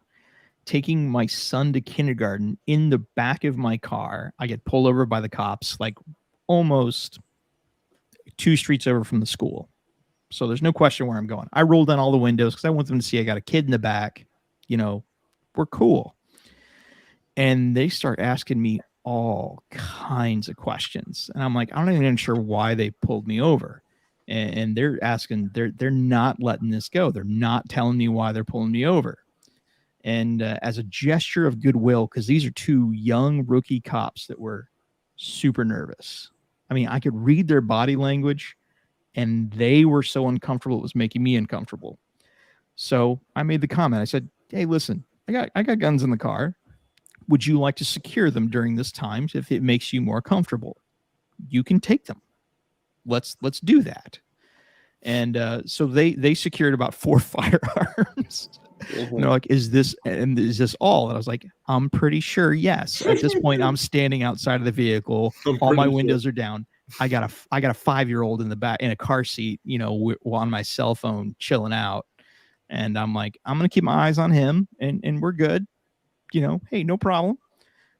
So they start running stuff there. I'm sure they're running whatever, making sure nothing's stolen.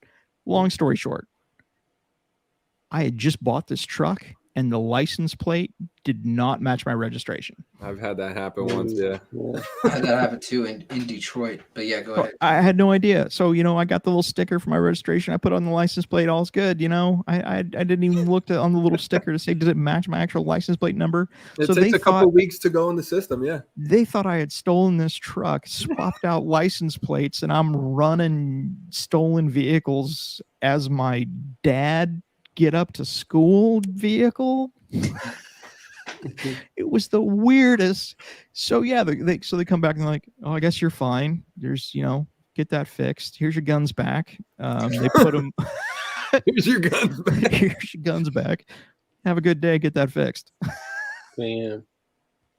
I Wow. do have a quick story of getting pulled over. So I used to spend a lot of time out in like Southeast DC, and Oof. I I have a story of when I used to get high when I was still using. I got pulled over, and there's this spot out there. It's called Potomac Gardens Housing Projects, and it is probably one of the top 2, 3 housing projects in DC when it comes to like danger, murder, drugs. Like actually, if you Google Potomac Gardens housing projects, the thing that pops up is a bust where they found like $1.8 million worth of heroin, like hundreds of guns. Like it was a huge bust. Thank God, because now I know I can never go back there to get drugs again. They're probably back up and running, but anyway, Yeah, um, yeah. I you had to wait because if housing police was there and if Metro PD was there, like it would be a ghost town. They knew they had 4 towers in the projects, and they would see have lookouts, and if everyone just disappeared, like 30 to 60 seconds later, you would see cops show up, and it's like holy shit, like they had it down to a science. And I would drive from Virginia to DC to get drugs because that's what that disease does to you. It's like I'll do anything, right? Especially for a good price. And I used to do this thing where I didn't want to be out like in the open because Vice was always there. So I would like find a place to park, and I would walk up in there, and I would just sit in a stairwell, and I would wait in a stairwell in one of the dangerous projects in DC, and I would wait for a dude with a ski mask to run in there. And if he came with a ski mask, I knew that he was a dope boy. And I wouldn't like be like, oh, PSR does have the mask.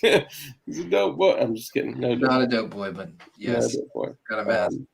But dude No finally COVID. came in there, and I never. I only had a couple bad interactions where people were like, "You're the police because your skin doesn't match mine" and stuff. But dude walked in, and I was like, "Can I get 6 for 40?" And he was like, "Yeah." And I was like, "Oh damn, this looks like some good shit. Can I get another 6 for 40?" So it was a trick I would do to them because they're not good with math, and they'd be like, "Yeah." So I ended up getting 12 bags for 80. We were supposed to get 10 for 100, which is they just weren't too keen. Um, anyway, I ended up walking out of the projects, and I saw a cop. As I'm walking this way, he came up the street, which is one way in the front of the projects. There's only one way in, one way out. That's it, on foot and in vehicle. And he was walking this way, and he was like, he stops, and he's like, "Hey, what are you doing?" I was like, "Walking." He was like, "Why are you out here?" I was like, "I'm walking. See ya." And it was one way, so I just kept walking, and I knew he had to go back around. So as soon as he hit the corner, I dipped and I ran to my car, and I stashed it in a very, very good stash spot, which all of you have in your vehicle, by the way. And I just waited it out. My boy was in the car, and I'm from Virginia, where shit like AKs, ARs, Glocks, knives, like ammo, shit like that's just normal. So like when I went to the city, I would just take the actual guns out of my car. So I had like AK bayonets in there. I had like, all sorts of shit. So anyway, as soon as I pull out and go back on that 1 lane road, I get hit by one car. Whoop, they pull me over. All these other cars swarm behind me. I was like, fuck, they were watching me the whole That's how time. they do. They swarm, yeah. Dude, totally swarmed me. And they did a felony stop on both me and my boy. So we had to get out, walk with our hands back and whatever. And since I had already bought my shit, I only had like $5 left in my pocket. And they searched my car for, I swear to God, a half an hour, and they couldn't find it. They did find an AK bayonet, like a big ass, like one of those stupid, like $20 12-inch Rambo knives.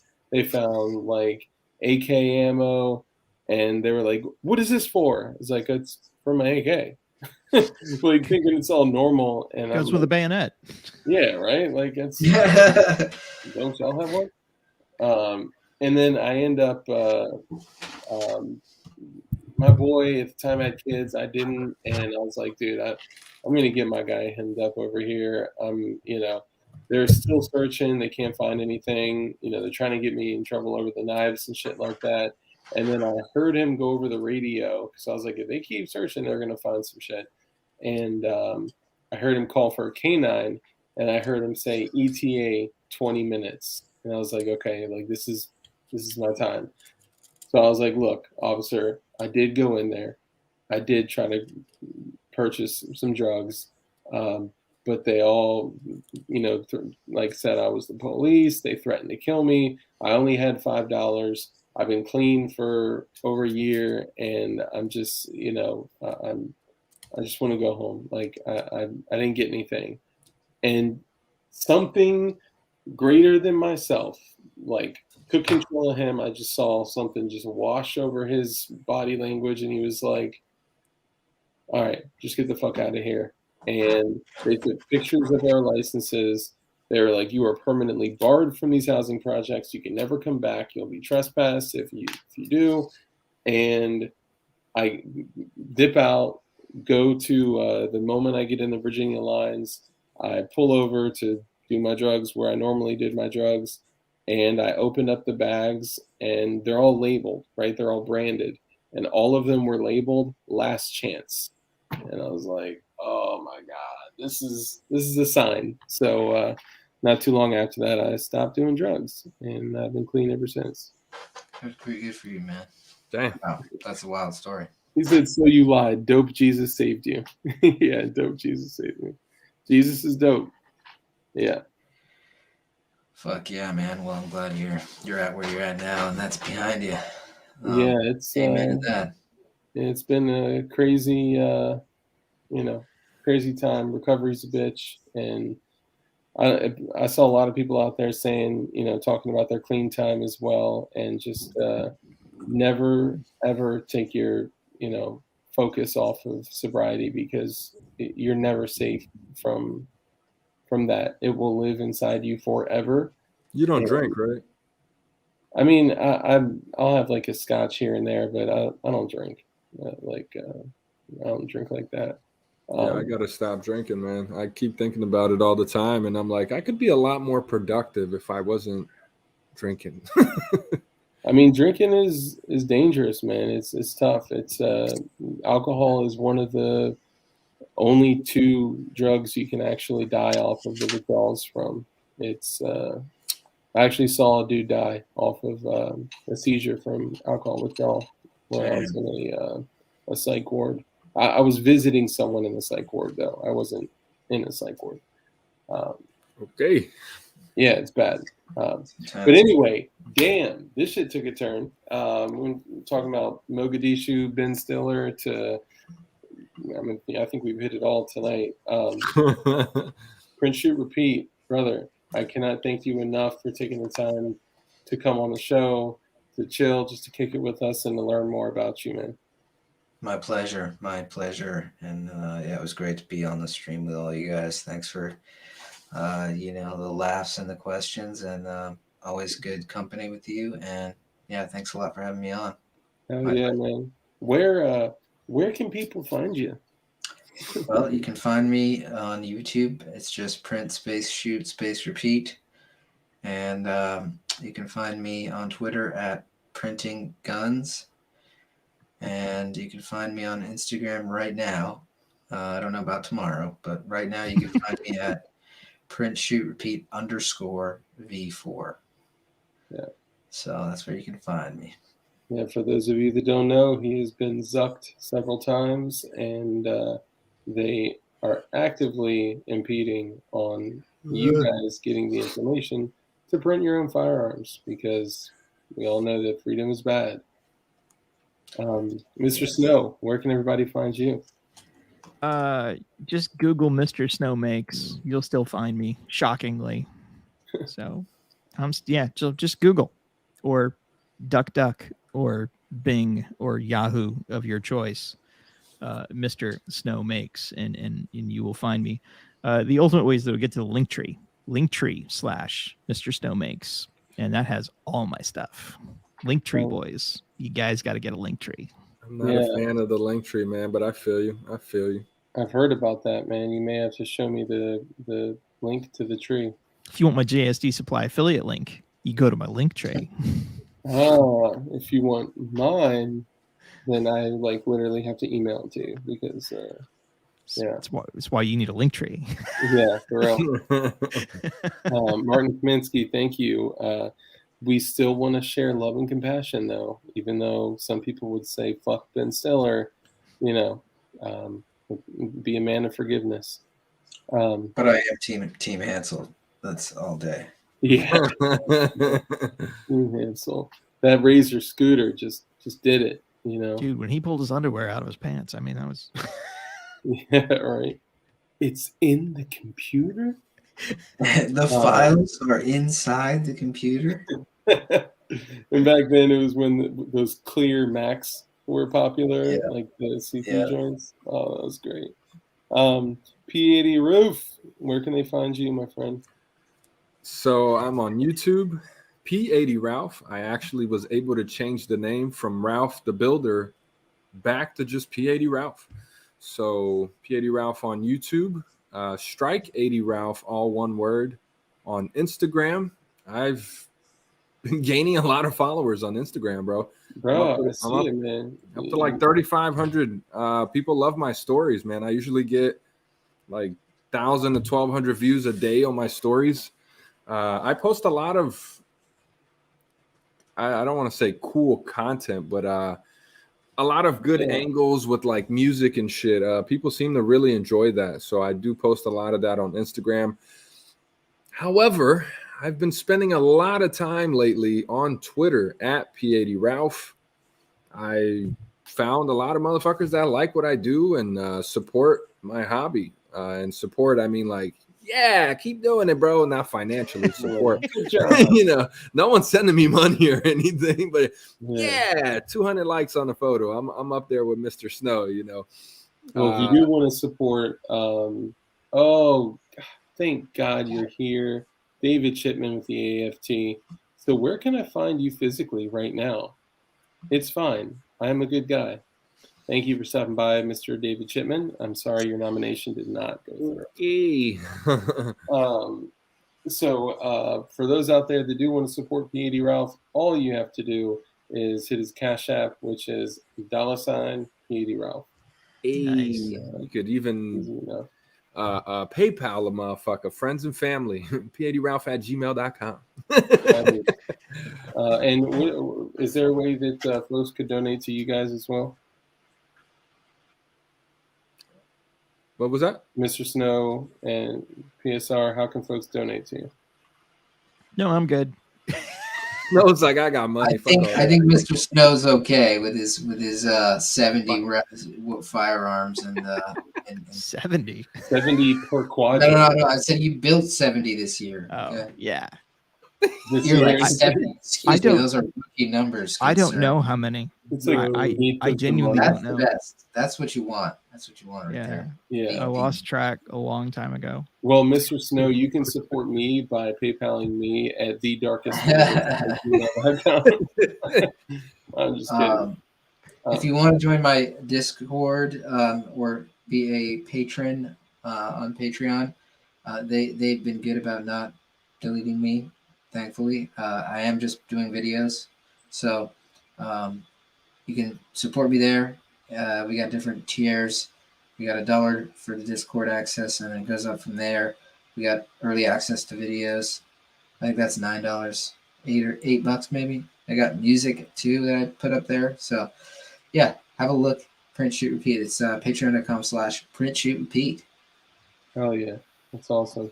And as all y'all know, I'm Dark with DLD After Dark, and obviously, if you guys, those of you that know, you're in the Discord already. Those of you that don't know, we're not taking candidates at this point, so sorry. It's a little too spicy as it is, so we got to be careful with that. Gerchop, if you don't stop supporting other YouTubers in my chat, I swear to God, I don't know what I'm gonna do, but I'm gonna do it. Okay. Just kidding. I love you. Weird motherfuckers, bro. He is the weirdest, and you got to embrace the folks like that, man. I just block them. Fuck all that. Gerchop has been here since the beginning, and I'm pretty sure he's in jail. I'm pretty sure he's actually in jail, which is kind of cool in a way. You know, it's cool. But as you guys know, as always, I'll say this as I end every single stream. I'll tell you to be kind. That's rule number one. Just be kind. Okay. Now there's other rules too, like rule number 47: always carry a knife. Rule number 2 is always carry a firearm, and rule number 3 is always carry a spare magazine. And there are other great rules too. But rule number 1 is be kind, and there's a reason for that, because it is the smallest amount of effort that you could provide that could impact someone's life. And always live a life of care, compassion, and contribution. Contribute to others, and just make sure that while you're being kind, while you're being a good person, that you also be as dangerous as you possibly fucking can be, because we all know good people skilled in violence are the only thing that keep us safe. So thank you all for tuning in. Print, shoot, repeat, brother. I'm stoked to have you on, man. You've been awesome. And I'm pretty sure this is the only place that those stories exist. So bookmark it forever. Yeah, forever. Hell yeah. Until I get Zuck, but we'll see. All right, y'all. Thank you so much for hanging out. Appreciate you guys, all the glowies and all the builders. Y'all rock. Thanks, y'all. Oh, and sorry, real quick. You guys can still catch some of the merch that we had available. If you want to support BWE Firearms, you can go to bwefirearms.bigcartel.com. If you're looking for some glowy merch, we're going to switch it over soon, but you can get it at glowies.bigcartel.com. So check us out. I'll see y'all later. Love y'all. Peace. Peace.